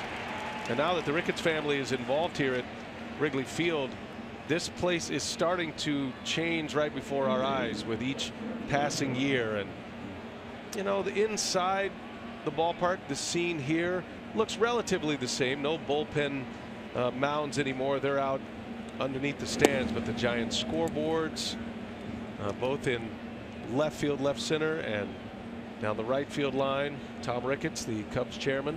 Yeah, it's the refurbishing of this beautiful cathedral, as you called it, inside and out. And around the Wrigleyville area, that's where it really shows up. This area out here, which is opposite of the third base and left field line. Cubs have their offices there. The Cubs clubhouse, which has been open now for 3 years, is about as good as you'll ever see in the major leagues. I mean, why would you ever want to leave the Cubs clubhouse? It looks like the best nightclub you've ever seen. Exactly. In the round. It looks like something from Las Vegas. It's a beautiful scene in there. We got a good look at that clubhouse over the last couple of years with all the champagne spray celebrations, and they're buying up a lot of the properties around the area. There is a facelift going on in Wrigleyville right now, trying to keep this grand old ballpark restored as Kershaw bounces out. Still a neighborhood team, just a better neighborhood. Yeah, no question.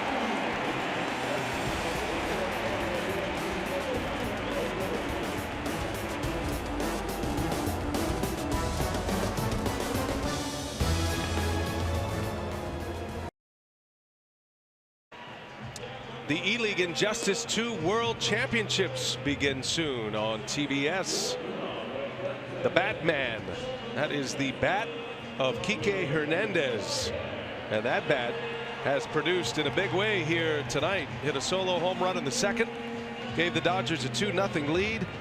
And then what could be a knockout punch. Grand slam in the third for Kike Hernandez. The Batman. 25-year-old native of Puerto Rico. That's a good nickname to have if you're a hitter. Yes, it is. Kershaw back to work. He has given up 1 run on 2 hits. Chris Bryant, the home run for the Cubs in the fourth. Kershaw pitching with this big lead, has 4 strikeouts. Javi Baez will start it for Chicago, followed by Zobrist in the pitcher spot coming up. Nothing changes in this game. I can't see Kershaw going more than 5 innings in this game. Maybe 6 tops. Well, still a lot of baseball to be played. Certainly anything that could happen in this game would be available. But Kershaw, you got to think about the next round as well. The Dodgers have had a ton of rest. And getting back to your point about Los Angeles and how dominant they were in the regular season, that was the major question coming in. Is this a great team or is this a great regular season team? So far they've answered the first 2 parts of that, as Kershaw gets a swing and a miss on Baez.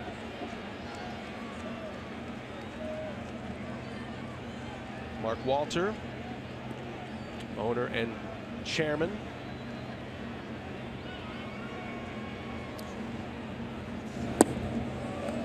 Now he has restored the Dodger brand of a winning brand. That was his goal when he took over the ball club. His ties to Chicago here, and watching his Dodgers at Wrigley Field as Kershaw rings the bell on Baez. Gives us a chance to check in with Casey Stern in our Atlanta studios. What do you have, Casey?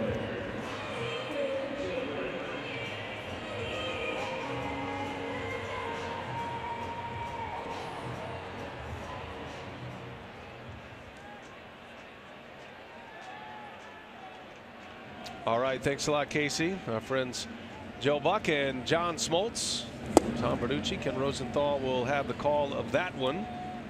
It's easy to envision a Dodger-Yankee World Series. Cubs and Astros hope to have something to say about that, of course. Astros back on their home field tomorrow with Verlander on the mound.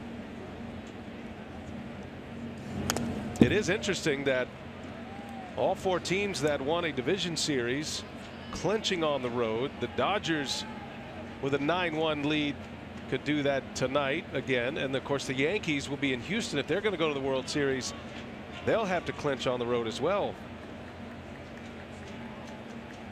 Tommy La Stella will pinch hit.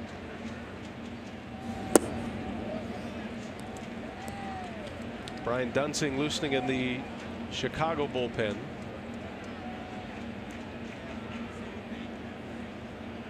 Joe Madden's club clinching their division series on the road in D.C. in that thrilling Game 5. Dodgers swept the Diamondbacks, winning Game 3 behind Yu Darvish in Phoenix.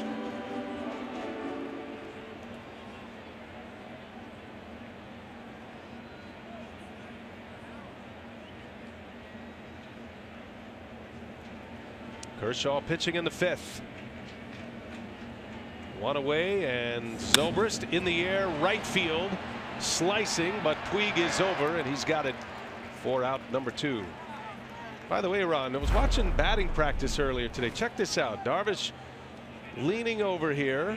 Ball's coming right at him. Hits him right in the back. He was warming up to go in for his side session. And it was a little scary moment here for a moment. I will tell you, this happens more than you think on the field. Pitchers are out there throwing. A lot of times they're not paying attention to the guys hitting and batting practice. And you would be surprised how often that happens. Can we get somebody to just stand with Yu Darvish? I mean, just stand with him. Protect him. That's right. Whoever's job that was is going to have a talking to. Give the glove to the interpreter. Again, Honeycutt out there to talk to Kershaw.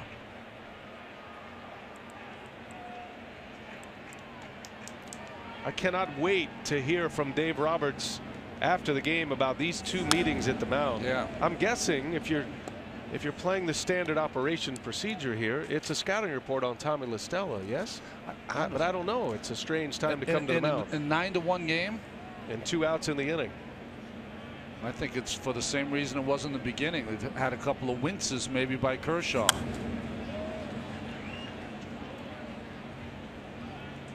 Tommy La Stella's been in the league too long to have any kind of conversation about what he brings to the ballpark. You know it going in. Tough-nosed kid, good fastball hitter. Kershaw's got him down 0-2, and he just does stay alive. La Stella's been Madden's most reliable pinch hitter this year. Calls on him often, can play all around the field defensively as well, gives him some versatility. Haven't seen much of him in this league championship series. The 0-2 from Kershaw. A ball and 2 strikes. All runs allowed by Kershaw this postseason via the home run. Only run on the board tonight, a home run by Chris Bryant.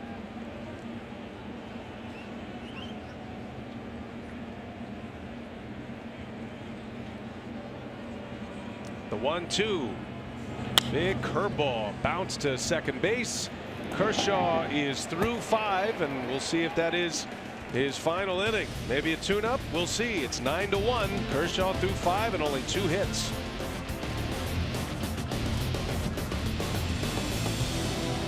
Championship Series is presented by Camping World. Wrigley Field, Chicago. From the booth that was occupied by Harry Carey for many years. Go from Vin Scully's booth to Harry Carey's booth. These historic ballparks, Dodger Stadium and Wrigley Field. Game 5 of the National League Championship Series. Fourth pitcher for the Cubs, Brian Dunsing. And Chris Taylor now has led off 4 times already in this game. Dunsing has been one of Madden's most reliable relievers leading up to Wade Davis. He was raving about Dunsing and how well he has pitched this year. Been a comeback for him as well, resurrecting his career.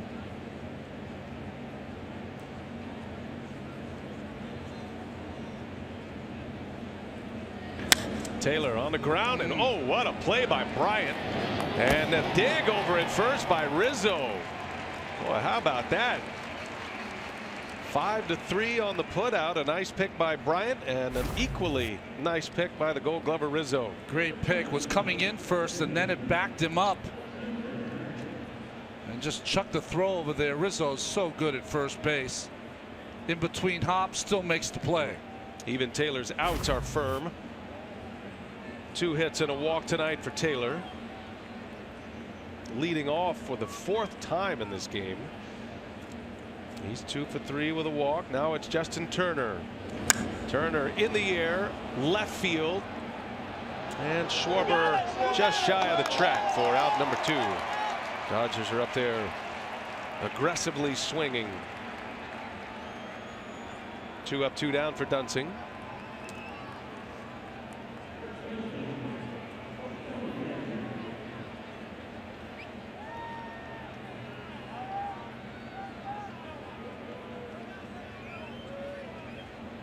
Now the sidelines here at Wrigley Field, that's what's special about it.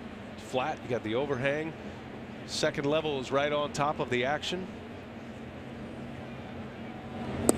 And the weather has been terrific for this postseason. Cubs back in the league championship series for the 3rd straight year. They finally broke through in 2015 and they beat their rival the Cardinals in the division series in 4. Only to run into the buzzsaw of the New York Mets in 15. Great disappointment that year the way it finished, but a lot of hope was building. And then last year, the dream season that is one of those, any baseball fan, even if you're rooting against the Cubs, which is something I know a little bit about from the folks that I live around 90 miles north, it still had one of those moments of a special moment in time in the game of baseball. Iconic win. Winning the World Series, and what a World Series it was. 7 games, a classic throughout. That short rain delay in game 7, and everybody wants a piece of that World Series trophy. 108 years. It was a funny sign here we saw as we arrived to Wrigley Field. Guy held up, a Cubs fan, he held up a sign to the Dodgers saying, Dodgers, 29 years is a long time without a World Series, huh? Throwing a little shade after their long drought. 2-2 to Bellinger. Well, the Cubs will certainly be a team that will contend for the playoffs for years to come with great young core of players, but they got a few decisions to make this winter. 2/5 of their rotation they're going to have to either resign or replace. Jake Arrieta and John Lackey. Big swing by Bellinger to end the inning. 3 up, 3 down. Kershaw, he's coming back out.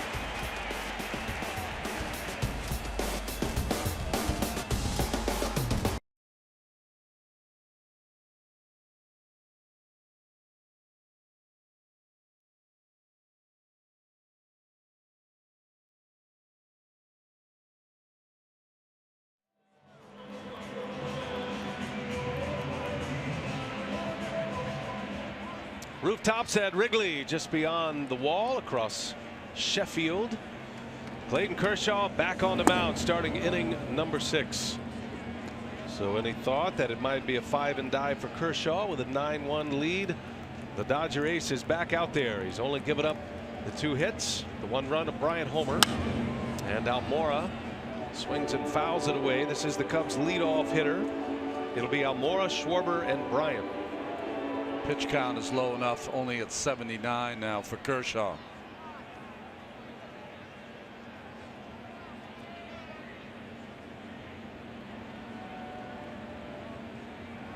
One ball, 1 strike. Almora on the ground, foul.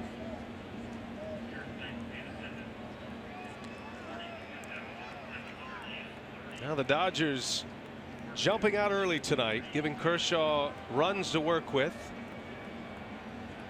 Got a run in the first on a Bellinger RBI double. Kike Hernandez has hit 2 homers in this game, including a grand slam. Liner into right. Puig is over and makes the catch. Out number 1, Yasiel Puig with the closing speed. By the way, saw the hat of Kike Hernandez there as we showed him. He's got in Spanish on one side of his hat. He's a native of Puerto Rico. And on the other side it says pray for Puerto Rico. On the other side in Spanish translated says don't give up Puerto Rico. Alana Rizzo, the terrific reporter of the Dodgers, helping us with that. And he's done a lot of great work. He's got some fundraising efforts in place after the flooding in Puerto Rico, and continue to contribute to the outlets where you see best fit, and all the flooding and the damage, and they need a lot of help all over. Schwarber drops a bunt down. It's a dandy base hit. Trying to get something going against Kershaw. Kyle Schwarber with an infield bunt single. I mean, just perfect execution by Schwarber. Hard enough that only the pitcher Kershaw can get it. Ill-advised throw. It wasn't going to be a close play at first. He put the big shift on, and Schwarber says, if you're going to give me that, we need base runners. He'll take the bunt. You see Rizzo do that every now and then as well. Here's Chris Bryant now.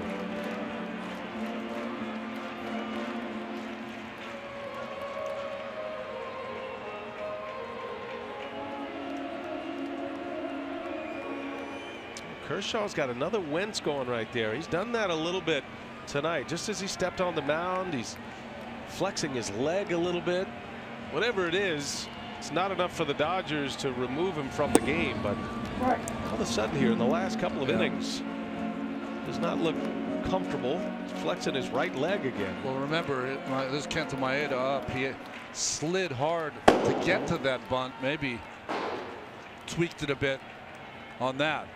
See the grass stain. Facing Bryant.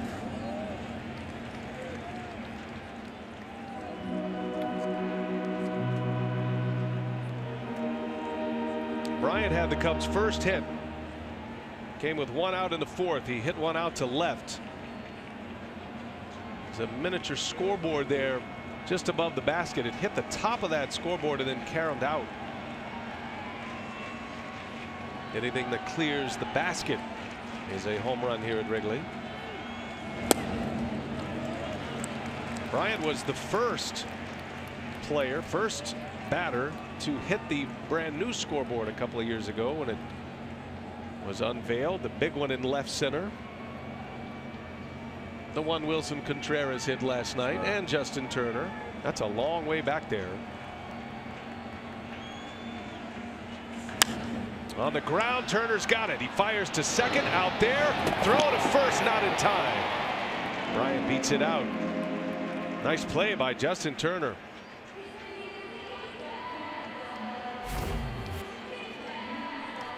Well, had to go to his left. Accurate throw here to Forsythe. A nice turn. Bryant just beating it out.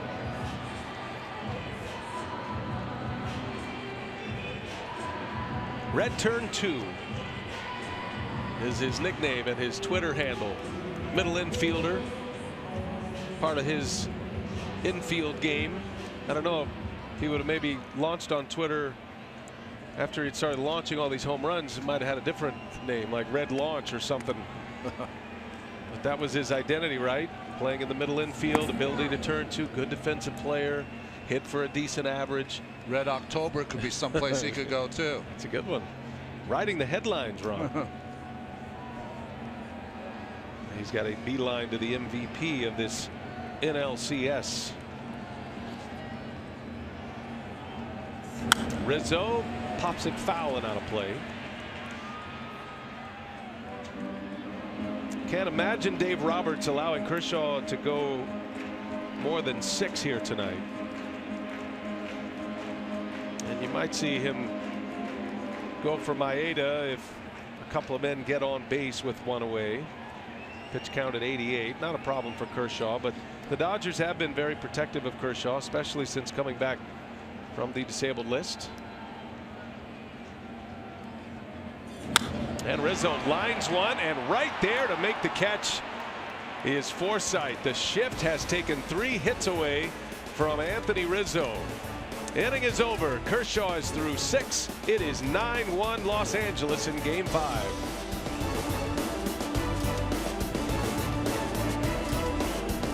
Well, the Dodger ace gets a handshake from his manager and a victorious hug, he hopes, with a 9-1 lead. That's it for him. 6 innings for Clayton Kershaw.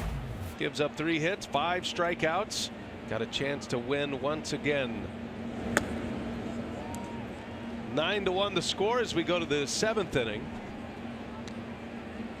And you can't say enough about Kershaw. They staked him to a big lead, but sometimes pitching with a big lead doesn't always result in efficiency, and he kept the pedal down on the Cubs at the plate. It's better than the alternative, though. Sure.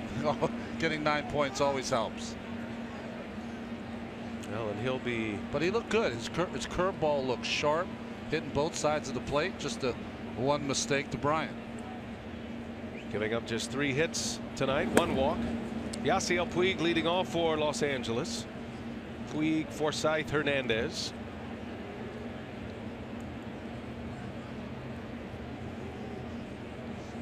Puig has a hit tonight. He had a single. He scored twice. Scored from first base on a double, and he hits that one over to Russell. And a tag by Rizzo had to come off the bag, but he gets Puig for out number 1. Now we're talking a little bit about Kike Hernandez and some of his efforts, and applauding all the players. Justin Verlander would be one of those guys. All those players who are putting together efforts for relief or aid, fundraising opportunities. Also want to mention Johnny Gomes is doing great work right now.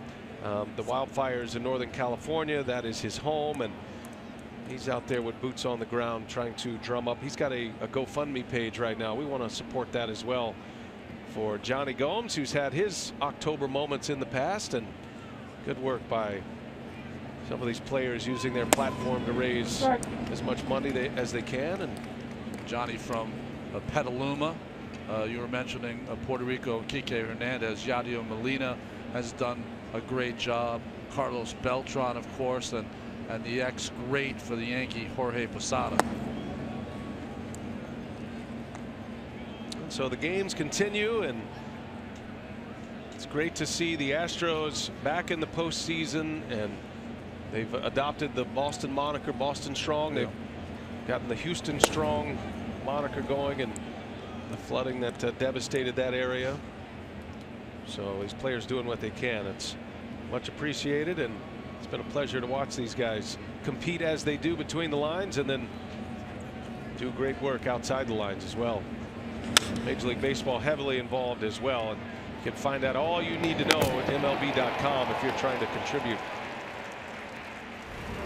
Now 2 outs. Let's give you a StatCast courtesy of Amazon Web Service. The big moment in the game, the grand slam by Kike Hernandez. First grand slam by a Dodger in the postseason since 2008. James Loney was the last to do it. How about 5 RBIs on 2 home runs?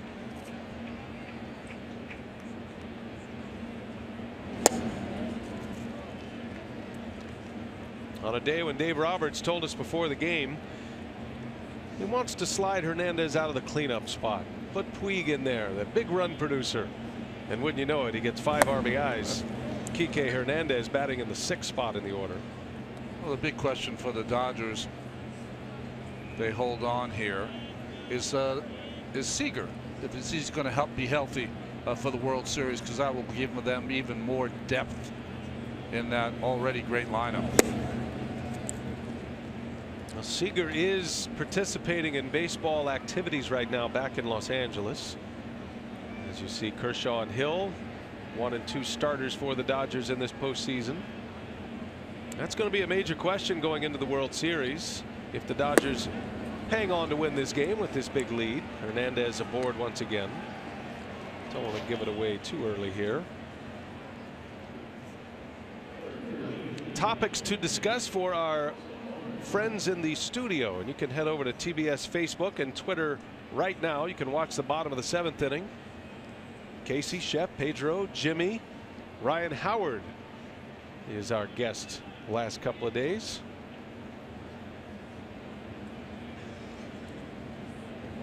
Austin Barnes takes one for a strike. I think what we've learned here from the Dodgers, though, is that they're able to cover Seager to some extent with Taylor's ability to play short, and with Culberson already a very good defensive player anyway. Not afraid of the moment. He hasn't been. He's got a few hits in this LCS. He's made excellent plays at shortstop. So the depth of the Dodgers really showing up here. Well, but Seager is a special player. Dodgers went 92 and 42 when he was their shortstop. 50 games over 500. One of the bright young players of the game. Hey, you played us that replay of the Facebook Live last night on our 2.5-hour trip from Wrigley Field back to the hotel. That 2.5-hour 9-mile trip. Yes. Oh, jeez. That was good. Those guys did a nice job. They did. They were having fun. Contreras was ready to head to the dugout. Dunsing thought he had Barnes rung up. Not sure why it didn't go that way.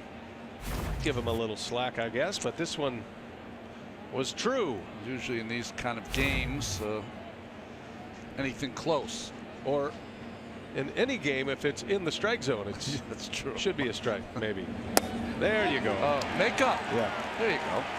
He got it wrong, but right the second time. Bill Welke rings up Barnes to end the inning.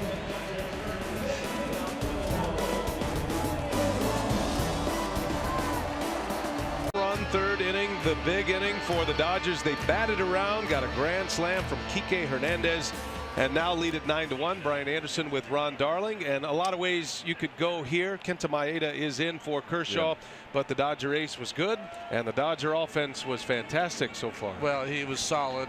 Turner drove in another run, but Kike Hernandez, this has been his game with 2 home runs, a grand slam, and 5 RBI. Part of the story with the Dodgers is contributions they're getting from so many different players in this 2017 postseason. Saw it in the division series. One day it's Justin Turner, the next Logan Forsythe. Then you had the Yu Darvish, Cody Bellinger moment in Game 3. It's a very balanced ball club, and you wouldn't say there are household names throughout this lineup. Top 4 about as good as it gets, but you got a lot of role players that are performing at the top of their game right now together as a unit for the Dodgers offensively. They've been a very difficult lineup to get through for any pitching staff. That ball's hit well, but that's going to hook foul. And Contreras hit a 1-2 count on Maeda. You know, every team in baseball now has the analytics are so important for their team. But the ones that do it the best are the ones that use those analytics and are able to adapt them into the game to the players that are using them. And doesn't it seem to you that the Dodgers seem to be doing it better than anyone else right now, or at least in the National League, with our conversations with Dave Roberts? And Maeda strikes out Contreras. Now the bullpen continues to be lights out. That was one area that the Dodgers addressed, and They have one of the best bullpens going right now. For more on that, let's check in with Sam Ryan. Yeah, Brian and Ronnie, when speaking of the depth of this Dodgers bullpen, I had a conversation with Rick Honeycutt, the pitching coach for the Dodgers. Told me for Tony Watson, Tony Cingrani, he attributes their success in part to a change of scenery, but said really Kenta Maeda has been the wild card out of the entire group. Started 25 games this season, only 4 relief appearances in the regular season. Says he's been able to thrive out of the bullpen. It has been an interesting piece to the puzzle for this bullpen that is an out away from 21 consecutive scoreless innings this postseason. Think about that. Well, I think the thing about it, though, is that in the past, when you've looked at the Dodgers, and I've done their games when they've been in the championship series or the division series, the real only weakness you saw in those teams was the bridge to Jansen. And I think because of the acquisitions, the Watsons and the Cingranis and others, and then the performance of Maeda that Sam just talked about, that is one of their strengths now of the ball club. With 3 innings from the bullpen tonight, the Dodgers have a chance to break a record, a postseason record for consecutive scoreless innings. Right now at 20 2/3, Maeda can get it to 21. The record was set by the 77 Yankees, 22 2/3 innings of scoreless ball. That's how dominant they have been, as Baez with a swing and a miss. 77 Yankees who beat the Dodgers in the World Series that year. I left Brandon Morrow off my list of the relievers for the Dodgers who've just been so excellent. Yeah, Morrow, outside of Jansen, might be the biggest bright spot this bullpen has had, as Baez with a swing and a miss. Now you're talking about a ball club with a massive payroll. They've been able to maximize their 40-man roster, their depth unmatched. That was the big discussion about the Dodgers in spring training in Arizona, was how deep they are on so many levels. Of course they are analytics minded, and their president of baseball operations, Andrew Friedman, their general manager, Farhan Zahidi. And that's a big part of their program, going through the percentages. So when you talk to Dave Roberts, who is the conduit between that group and us, he speaks in percentages. He does. Probabilities. Been a good mix this year. But with all the probabilities and all statistical analysis, still the human element that you've got to be able to manage too, and that's a big part of it. Mark Walter, the owner and chairman, he has opened up the pocketbook, and there's a called strike 3. Maeda with a 3-up 3-down inning. 21 consecutive scoreless innings for the Dodger bullpen this postseason. It's 9-1.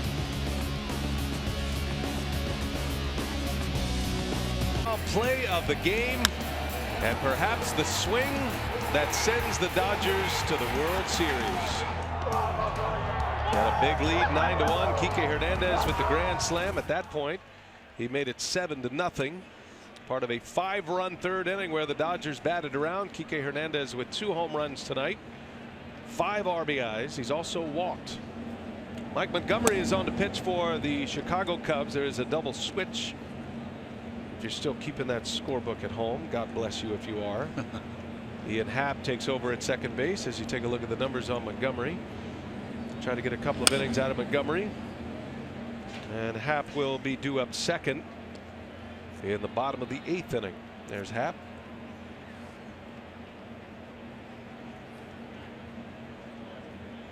Anticlimactic game 5 after what was a thriller in game 4. Cubs winning for the first time, and the first Dodger loss of the postseason. Had won 6 straight to start the MLB postseason. But that big swing by Hernandez flipped this game on its ear quickly in the 3rd inning.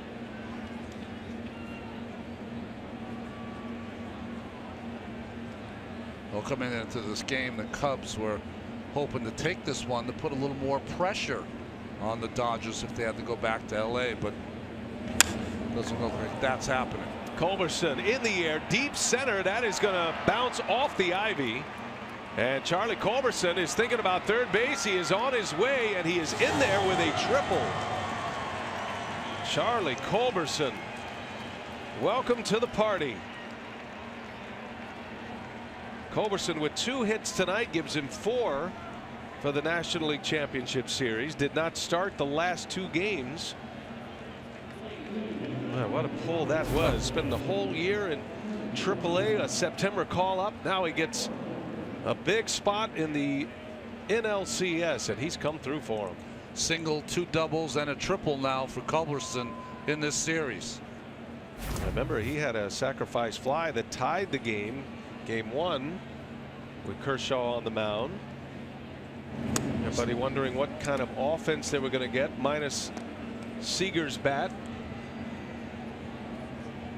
Here's Kyle Farmer as an RBI in this postseason with a sacrifice fly. Another guy that's been a good part of the year in AAA.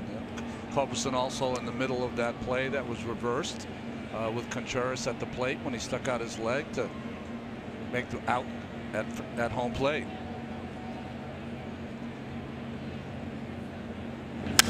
Farmer on the ground. Bryant will make the play to first. He looks a runner back. Culberson has to stay put after his leadoff triple, 1 away.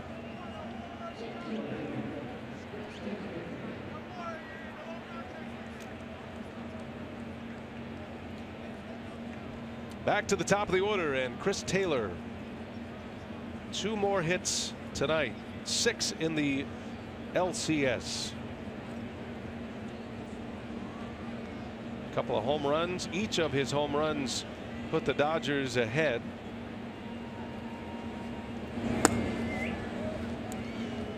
He's also walked 5 times in this series. Yasiel Puig and Turner Ward. That's a guy that deserves a lot of credit right there, the Dodger hitting coach. If not just for teaching the art of hitting to these big league Dodgers, but dealing with Yasiel Puig on a nightly basis just like this. That alone, I'm a little bit of a germaphobe. I'm having issues. The Dodgers fans know it well, but if you're not following the Dodgers, Puig is attached at the hip with Turner Ward. Typically after a home run, Yasiel Puig will sneak up on Turner Ward and give him a kiss on the cheek. Well, didn't you tell me that Turner Ward told Yasiel Puig, she said, listen, if I'm out of order, you can call me out, but I'm able to do the same thing to you. That was one of the breakthroughs. Dave Roberts gets a lot of credit for unlocking the riddle of Yasiel Puig, probably the best way to put it, the enigma that he was. But Dave Roberts will quickly point to the direction of that man, Turner Ward. Puig was sent down to the minor leagues last year, and it was not a guarantee he was going to be called back up nor be on the postseason roster. Matter of fact, we did a game on TBS in late August, asked Dave Roberts about Yasiel Puig. This is last season now. And we asked him about Puig. He goes, my 25 I'm comfortable with, and Yasiel Puig's not a part of it. Very nearly traded last season. Taylor grounds out for the 2nd out of the inning. Culberson still at third base. But they were patient with Puig, and they are reaping the rewards, albeit Turner Ward has to deal with the madness. He's probably looking up how many innings are left in this. Dave Roberts told us that at some point the organization and the team bet on Yasiel Puig. That's the best bet they made. We saw a moment that we captured between innings earlier with Justin Turner talking to Puig. This was after he scored the run. Don't know all the details of that conversation, but it was a pretty emphatic conversation from Turner to Puig, and could have been about the slide at home plate, maybe running with a big lead, or the histrionics in a game like this, keep them down, keep them contained. I don't know what it was, but it was a mentor type conversation with Yasiel. Well, Turner has become almost like a de facto captain of this team. You know, he's a guy you look to who always gets his work done. If he's 0 for 4 for 4 or 4 for 4, has the same demeanor. By the way, Turner is climbing the list for Dodger postseason RBIs. His RBI that came as part of that 5-run third was his 24th in the postseason. That matched him with Ron Cey for second all-time. Duke Snider is the all-time leader. Those were World Series only games back then for the Duke of Flatbush. Duke Snider had 26 postseason RBIs. Turner getting a lot more opportunities, but he's taking care of business when he gets the chance. And if he keeps going like this, he'll be the all-time postseason RBI leader. There was that conversation.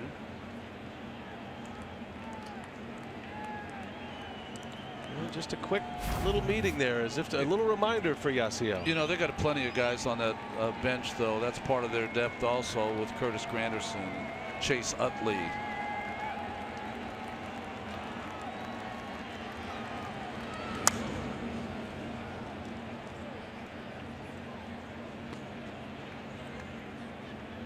Yasiel Puig came into this game with 5 hits in the LCS. He has 1 here tonight. Hitting over 400 in the postseason. OPS over 1,200 in the postseason. Turner on the ground, ranging over is Russell. And that's up the line. Rizzo with the catch and the tag. What a nifty first baseman he is. Nice play by Rizzo. Inning is over. We're marching our way to the finish line. Dodgers lead 9-1.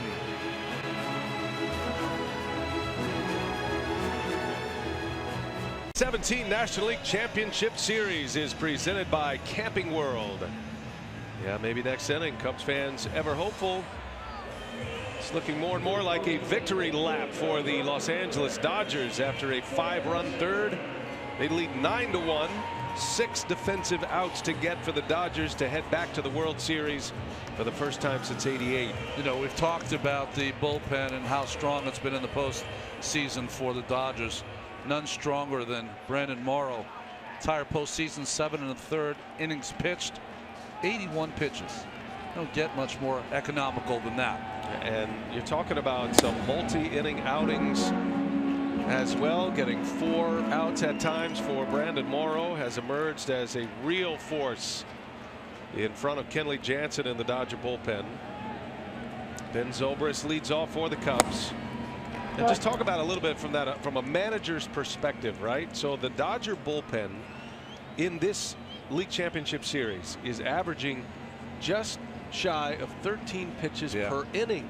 Everybody in their bullpen on average a little less than 13 pitches per inning. Well, I think what that really shows is that the stuff that they have the ability to get outs within the strike zone. We talk about that all the time, that most good teams, their lineups do not chase anymore. They're trying to not chase as much. So you have to have the ability to get people out within the strike zone. And what that takes is extraordinary stuff. And that's what this bullpen for the Dodgers has. 2 balls, 2 strikes on Zobrist. Ian Happ will hit next, and a swing and a foul. Could call them the Fantastic Five, those with the Dodgers in the lead that will pitch. And you're talking about a couple of guys who they acquired via trade at the trade deadline. The 2 Tonys, Watson and Cingrani. Adding to those pieces, and then Morrow already in place in that role as he gets a strikeout of Zobrist for the first out of the 8th. And then the real wild card was Kenta Maeda, who just dominates right-handed pitching. And so Maeda now becomes that major weapon against a string of the batting order when you have 3 or 4 right-handed batters in a row. And that's where we've seen Maeda in this postseason. There was a big decision to make for Dave Roberts whether it was going to be Maeda or Alex Wood to come out of the bullpen. Also, his velocity has kicked up as he's gone to the bullpen. Cubs' number 8 place hitters in the postseason now, after the strikeout of Zobrist, are 0 for 31. No major league team has ever gone hitless with as many at bats in any slot over an entire postseason. I mean, it's rubbing salt in the wound, but gee, it's just one of those numbers you have to be in on. One of those many areas of struggle for the Chicago Cubs. Yeah, 46 out of 52 batters. Look at that. Only 6 batters have reached base in this series against the bullpen. What a run. So while we throw some numbers out on the Cubs and their lack of offense, let's put a bell on the Dodgers bullpen and their pitching overall. That has been a big part of keeping the Cubs offense down. Well, I think that's the kind of planet we live in now, where we want to find a fault with some part of the Cubs game. Really should just be giving credit to the Dodgers, because they played a great series. Their lineup has grinded out at bats. Their bullpen has been almost hitless. Their starting pitching has been strong. You know, when it comes to a series like this, it's really no one's fault that you lose to the Dodgers, because they've gotten so much production. Full count to Happ, batting for the first time. Now, one question I want to throw at you, because we heard from Joe Maddon, and one of the themes that we hear about the Cubs, and Maddon has expressed this as well, but he talked about the World Series hangover. The first half of the season, the Cubs really struggled. They just couldn't get going after going through that very emotional World Series win last year, as Happ rings one to center field, a base hit. And a clean single for the rookie, who had a terrific year at the plate for Chicago. So we talk about the World Series hangover, and that you have to feel like that was real, right? But yeah. How about the division series hangover for the Cubs? The travel, going the 5 games, the rain out.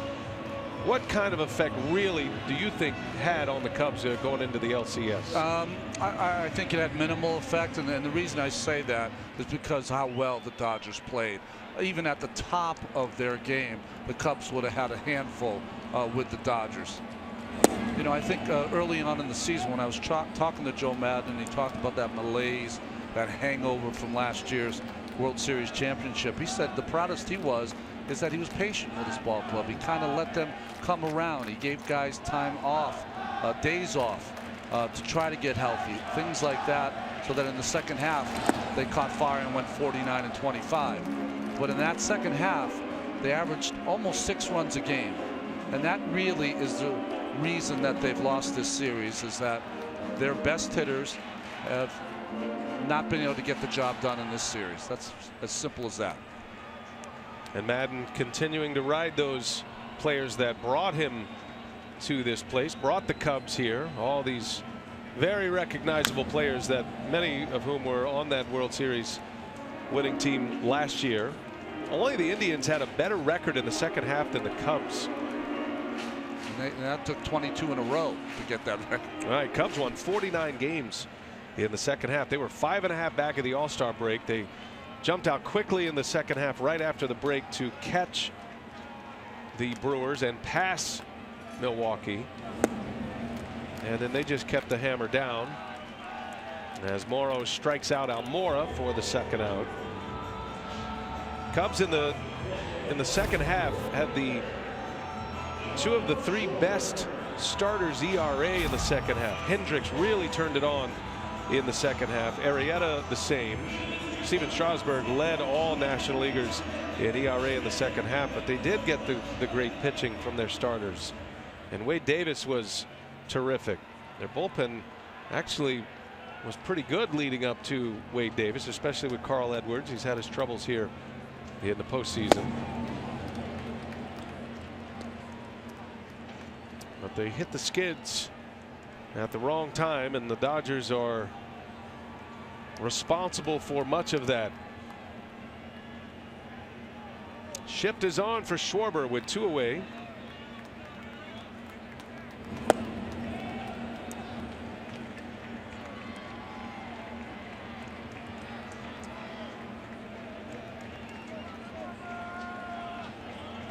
Tony Cingrani looking like he'll get perhaps the 9th inning. Brandon Morrow trying to get the Dodgers 1 inning closer, and a swing and a foul on Schwarber. Morrow's story is terrific as well. His 11th season in the big leagues, and he's pitching in his first postseason. He's a type 1 diabetic. It is remarkable the way he's been able to navigate his career that looked like it was on the brink in spring training. He was not pitching well in AAA this year.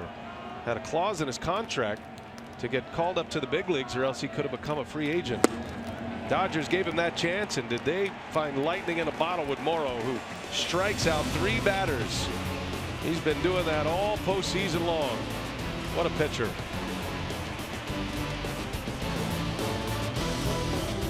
Motor Company, Casey and the gang standing by patiently, ready to talk about this one, this series. And of course, the Yankees and the Astros will pick back up tomorrow for Game 6. Yankees lead in that series 3-2. The series that has been, huh? Great pitching matchup tomorrow. Severino and Verlander as the Astros try to get it to a Game 7 on Saturday. Montgomery back on the mound to face Bellinger. What are your thoughts about that series with the Yankees and the Astros? Well, I'm just thinking, you know, the Yankees had to win the wild card. They lost the first 2 in Cleveland, won the series. Lost the first 2 in Houston, have a chance to win that series. Some magic going on for those Yankees, but boy, great players in Houston, and they'll be at home in front of their home fans. A swing and a miss by Bellinger. Montgomery with a strikeout. First out of the inning. Bellinger with a 3-hit game. He'll finish 3 or 5. Montgomery will always have his moment to remember. Got the final out in the World Series at Game 7. Mike Martinez with a little ground ball to Chris Bryant. 5-3 on your scorecard. 108 if you're counting. You got to give Theo Epstein, Jed Hoyer, the Ricketts family, the ownership, great job here changing the culture of the Cubs and turning them into a winner as Puig bounces one through for a base hit. That's his 2nd hit of the game.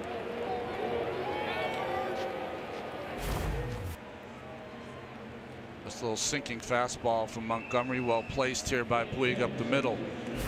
I think the Cubs are going to have to be in the market for a starting pitcher. They can either pick a mid-level guy, but really the 3 guys that I see coming out are Arrieta, their own Arrieta, Yu Darvish, and if he opts out, Tanaka for the Yankees. Yeah. Now that's going to be an interesting offseason for Chicago. By the way, you see Roberts there just telling Yasiel Puig, whatever you do, do not run. Stay right there, Yasiel. That is the brightest red light you could possibly put up for Yasiel Puig.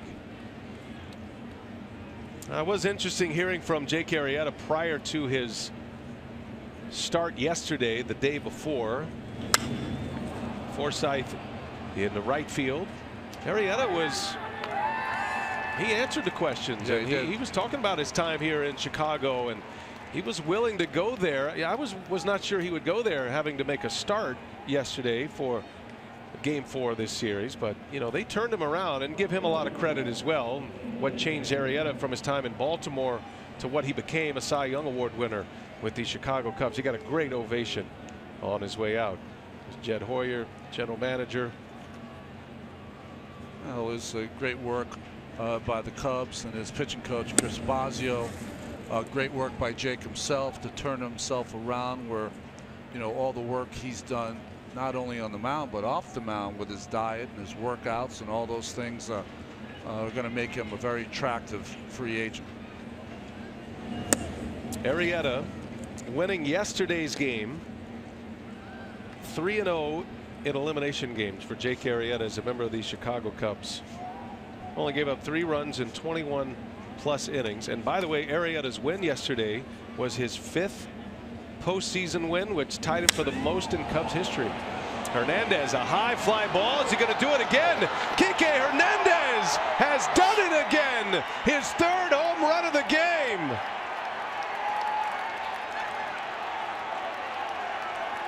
It is a 2-run home run, and Hernandez has hit 3.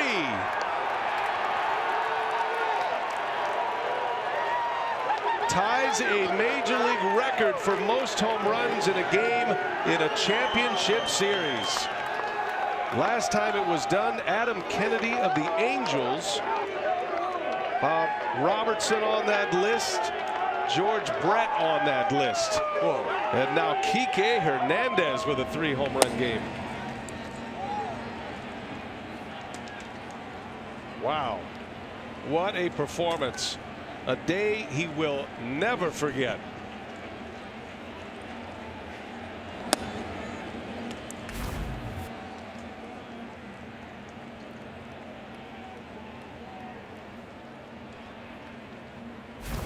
Boy, 2-run home run, 7 RBIs for Kike Hernandez to make it 11-1. 7 RBIs for Kike Hernandez. The Cubs have scored 8 runs in this entire series. 7 RBIs is a new league championship series record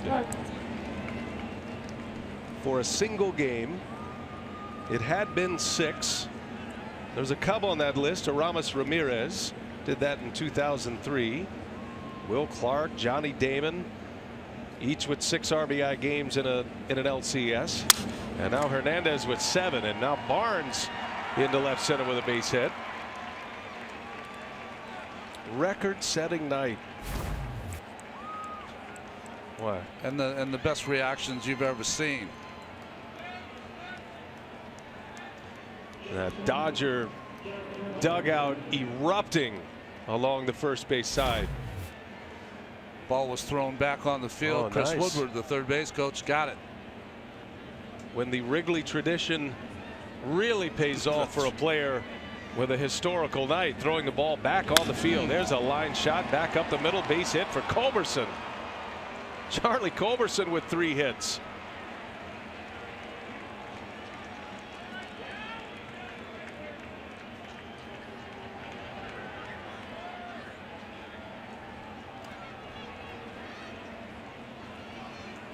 Culberson 3 for 5 tonight, hitting in the 8th spot in the batting order. And now Jock Peterson is going to pinch hit.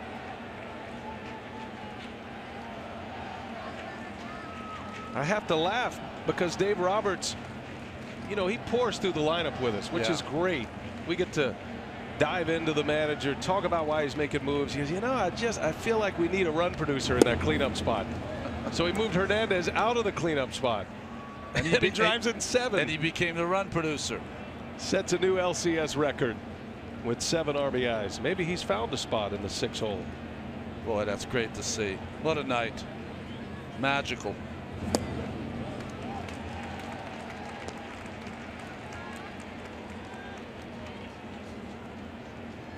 '25-year-old Puerto Rican Kike Hernandez. Guy that has played all over 7 different positions this year.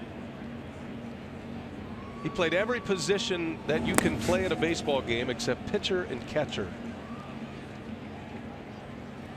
Last year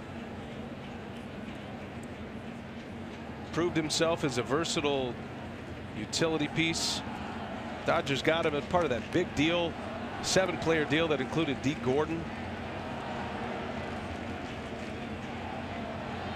Miami Marlins, originally with the Astros, then the Marlins, now in his 3rd year with the Dodgers, and he has had a night that will live forever for him. But when you see players who had big nights, sometimes they try to humble it off, like, well, you know, I had a good night. Not Kike. No, he's Kike, all in. He can barely believe it. Nice to see. Jock Peterson at a 2-2 count. It is 11-1 Dodgers. And the clock is ticking to a trip to the World Series. Kenley Jansen for good measure, and what would be a tune-up outing for Jansen. Kershaw goes 6 tonight, in line for the victory. And the biggest smile you can have from Kike Hernandez. Swinging a foul by Peterson.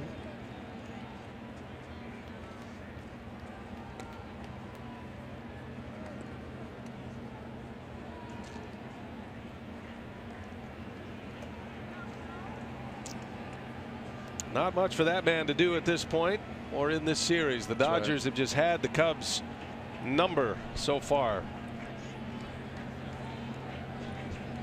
3-2. Peterson grounds it foul.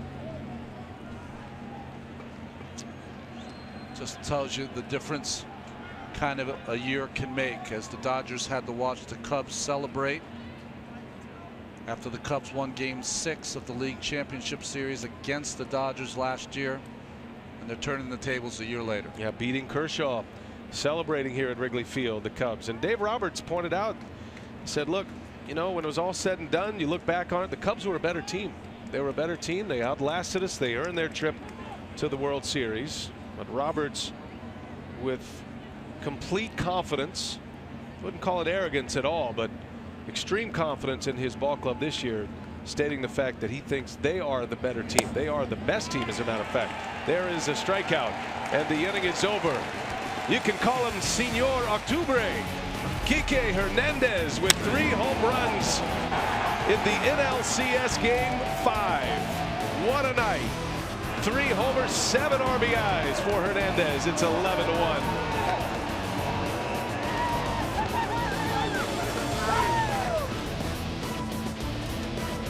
What a story tonight. The Dodgers emphatically marching their way to the World Series. They are up 11-1 as Bryant faces Kenley Jansen. Jansen in to get some work here in the 9th inning. He has been the dominant force in the middle of a dominant bullpen. By the way, if the Dodgers bullpen here in Jansen right now, if he finishes the game and the Cubs do not score, the Dodgers will set yet another record for the most consecutive scoreless innings in a postseason from a bullpen. They are 2 outs away from passing the Yankees as Bryant sends one out to left field, and there is Kike Hernandez to make the catch. What a scorebook moment for Kike Hernandez, and if you've got that on your card, that is one to keep. 3 home runs from the 6th batter in the lineup. Solo shot in the 2nd, grand slam in the 3rd, 2-run home run in the 9th for Hernandez.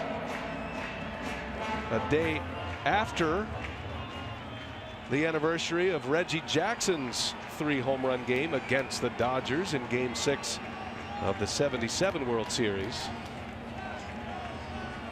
Hernandez is the first Dodger ever to hit 3 home runs in a postseason game. More and more records.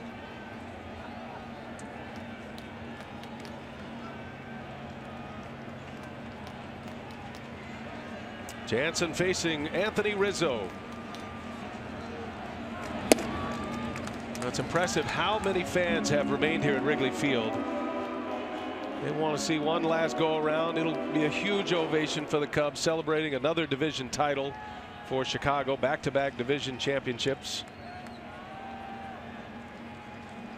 And they're staying to the last moment as Rizzo hits a high fly ball that is going to send Puig to the track, and he's got it for the out. Out number 2.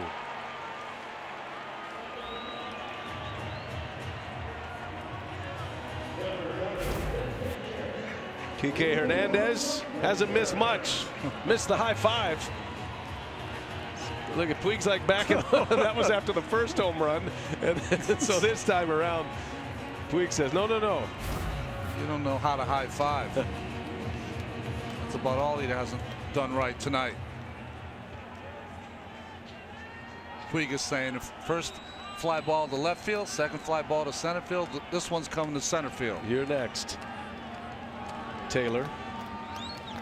Cubs down to their last out. That's Mr. MVP right there. Yeah, I think so. Looking at Justin Turner, he got my vote. And tremendous postseason overall, but especially here in the League Championship Series. We'll have all of that following the game, the unveiling of the MVP, and handing out the Warren C. Giles National League Championship Trophy. And the Dodgers, who watched the Cubs celebrate in Game 6 of the NLCS last year right here on this field, are about to turn the tables in 2017. Line shot, and it is caught, and the ball game is over, and the Los Angeles Dodgers have won the pennant. The Dodgers are headed to the World Series for the first time in 29 years.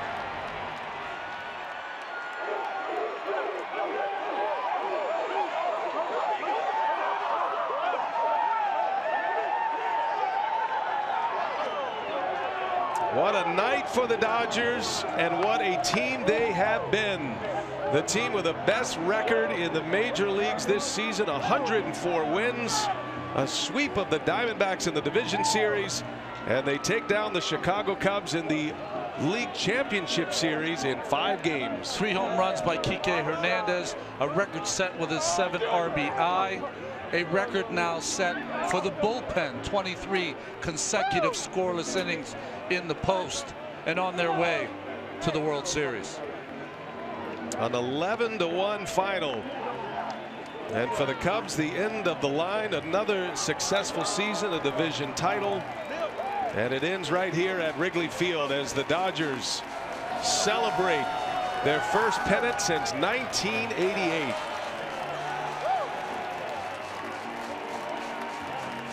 Kenley Jansen finishes it off. Kike Hernandez with his historic night, 3 home runs and 7 RBIs, and Clayton Kershaw picking up his 6th postseason win. That ties Bert Hooton for the most all time for a Dodger pitcher.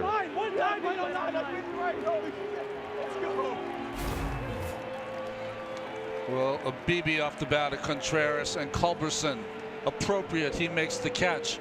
Didn't know if he was going to be on the roster. He was. Had a big series, as well as everyone else in a Dodger uniform. And there's our vote, I think, for Mr. MVP. What a series. Outfielders come together. Chris Taylor had a big series as well. Taylor with 2 hits tonight, scored a couple of runs, and Kike Hernandez, well, he is going to have a lot to say after this game. The Batman, Senor Octubre, with a 3-homer night in the NLCS. Oh, and what that means for Kike and the rest of Puerto Rico, and Kershaw, yes, going to the World Series for the first time in a stellar career. And the reigning National League Manager of the Year, Dave Roberts, coming together with his coaching staff. Well, that's means so much to those guys who put in so much time with their players. And the manager of that 1988 team, Tommy Lasorda. Let's send it down to Sam Ryan, who is with tonight's winner, Clayton Kershaw. Clayton Kershaw, this team has been close before. Lots of hugs, high fives. You've been in this position to get the ball when you knew what was on the line to pitch this team to the World Series. How do you sum this moment up? It feels good to hear World Series. It's been a long time coming for this team, and I'm kind of at a loss for words right now. I never thought in a million years I get to play in a World Series. So I know we got 4 more to go. I'm excited about it, but right now it's tough to sink in. The hug from your teammates, the hug from Dave Roberts, your manager, as you exited the mound. We saw the velocity up a little bit there early. How amped up were you when you took the mound? Well, yeah, I mean, this is the best environment, one of the best environments to pitch in. You know, we knew that the Cubs were going to bring their A game today, and I mean, we can't say enough about what our guys on offense did. Kike, I mean, just he told me he had my back today. He told me right before the game started, I got your back today, and he came through. And just this team, it's what it's all about, man. We just it's a different guy every night, and I'm just thankful I'm a part of it. They talk about this team, the difference. What is the difference in this team this year? You know, I don't know how to compare it to years past, but I just know that everybody has a role and everybody executes, and everybody, it just seems like there's a different guy every night. There's a different superstar every single night, from Chris Taylor to Kike to JT to Belly to, I mean, it's unbelievable, and it's a pretty special group to be a part of. Game 1 of the World Series Tuesday. How does that sound? Sounds really good. I'm very excited for that one. Congratulations. All right, thanks. Back to you guys. Well, he is the Dodger ace. He got the ball in a closeout game, and he did not disappoint. Had the big lead, but he went out there and did the job with only 1 run allowed. Yeah, he looked fabulous in this game, like we said, and Sam said his velocity was up. What I liked is that every pitch he was throwing for strikes. He looked vintage Kershaw. And relief for Kershaw to finally get to the World Series. He has been a generational type pitcher with the 3 Cy Youngs. He might be on his way to his 4th Cy Young award. He'll certainly be a finalist. There's not a selfie stick long enough for that shot. The team picture on the field at Wrigley, on the same field where they watched the Cubs celebrate last year. And that is one happy group that is headed to the 2017 World Series, either to match up against the Yankees or the Astros. And it is very easy to go in your mind to the Dodger-Yankee rivalry all those years and so many World Series matchups. And the Yankees are now 1 win away from getting there as well. Whoever it will be, the Dodgers are going to be a very formidable opponent to try to match up against. Kike Hernandez can hardly breathe down in the scrum. Great job, Ron. A pleasure to be with you for this NLCS, my friend. You're the best, Brian. Best to our man Hal on our left here, Hal Kalima. Great work by our terrific crew, led in the truck by Scott Cockrell, producer and director Matt Lipp. Our final score, the Dodgers win it 11-1, and they're headed to the World Series. Congratulations to the Dodgers, the 2017 National League champions. We'll be back later with the National League Championship trophy presentation. For now, we check in with Casey in our Atlanta studios. So long from Chicago. The Dodgers are going to the World Series.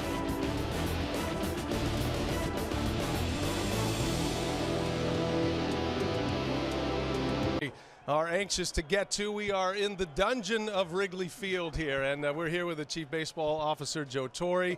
And let's just introduce the rest of our folks here. Mark Walter, of course, chairman and owner of the Los Angeles Dodgers. Stan Kasten is the president and CEO. President of Baseball Operations, Andrew Friedman, and his baseball operations team next to him is Farhan Zahidi, the general manager. Peter Gruber with the ownership group is here as well, and the manager, Dave Roberts. So let's get this moving here at exciting times, and let's turn the mic over to Joe Torre. Thank you, Brian. On behalf of the Commissioner's Office at Major League Baseball, I want to present the Warren C. Giles National League Championship Trophy to the Los Angeles Dodgers. Nice job.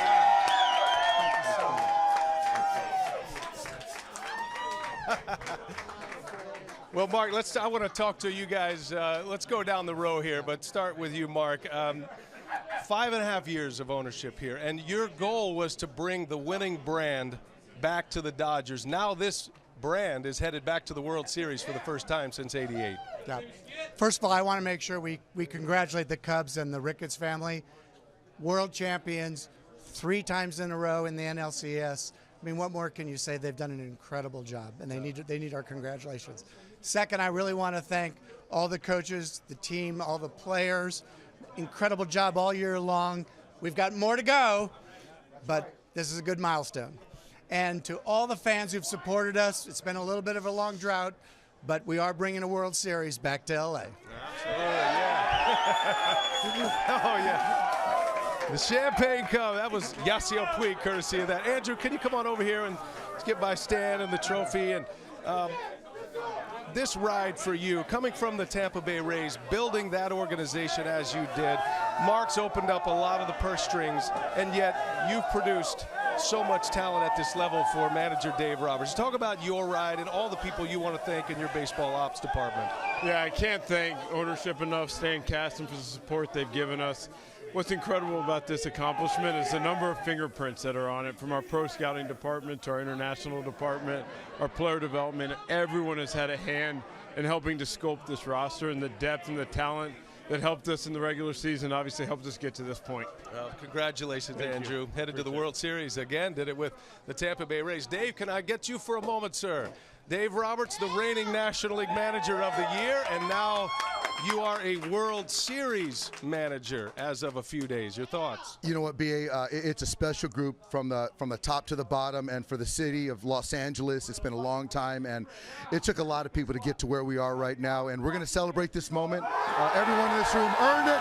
They're celebrating right now, but we understand we have 4 more wins to go, but they're having a good time, BA. It's great. This is quite the celebration back behind us as the champagne sprays and the trophy is held. And I do want to ask you one thing before I let you go here, because, and I don't want to get too sentimental, but your father passed in March, and yet he would be so proud of you now to manage in a World Series. BA, you know what? It's so special. I thought of my father all night long and throughout this entire ride. I know he's looking down on the Dodgers and wearing his Dodger blue jacket, and he's so excited for all of us. And yeah, I mean, it's emotional for me, and I'm just so proud of all the guys. I really am. He'd be very proud of you, Dave. Thank you so much, BA. Thank you. Headed to a World Series. All right, let's bring Joe Torre back in, because we have a National League Championship Series MVP trophy to give away, a former MVP yourself. Go ahead, Joe.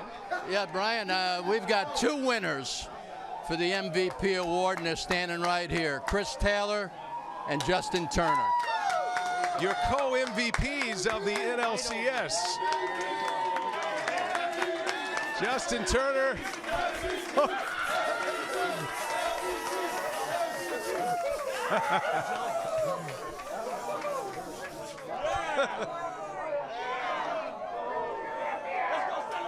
Chris Taylor, Justin Turner. Let me get a few words with you guys, with the eyes burning as best you can pull through this. Chris, we'll start with you. I know you are getting weary of the discussion of where did this player come from, but you're standing here as a co-MVP of the NLCS. How does that sound, my friend? It's unbelievable. You know, I'm just excited to be a part of this team.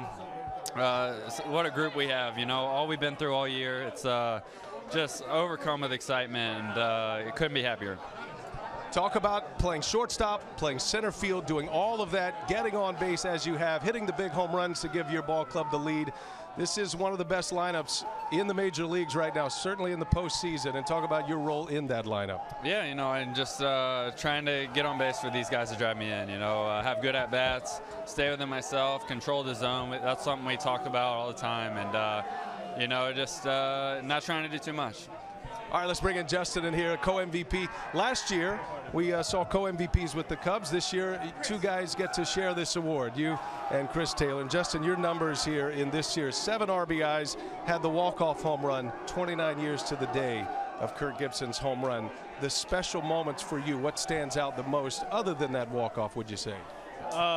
Just this group of guys and everything we've been through all year, talking about the process, from day one in spring training, and talking about what it was going to take to get to this moment, and to a man, every single guy from the front office to the coaching staff to each and every player, putting it all out there and doing whatever it took to win a ball game each and every day, and we've been pretty good at that this year.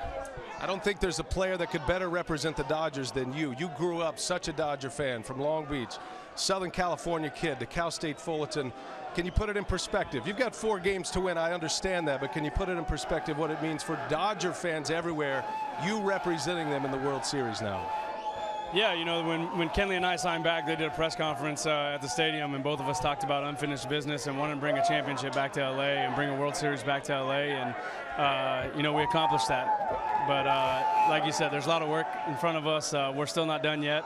We're going to enjoy this tonight and then start preparing for the next round. All right, let's let you get back to it. Thank you. Congratulations. Thank you. Appreciate it. All right, co-MVP Justin Turner and Chris Taylor.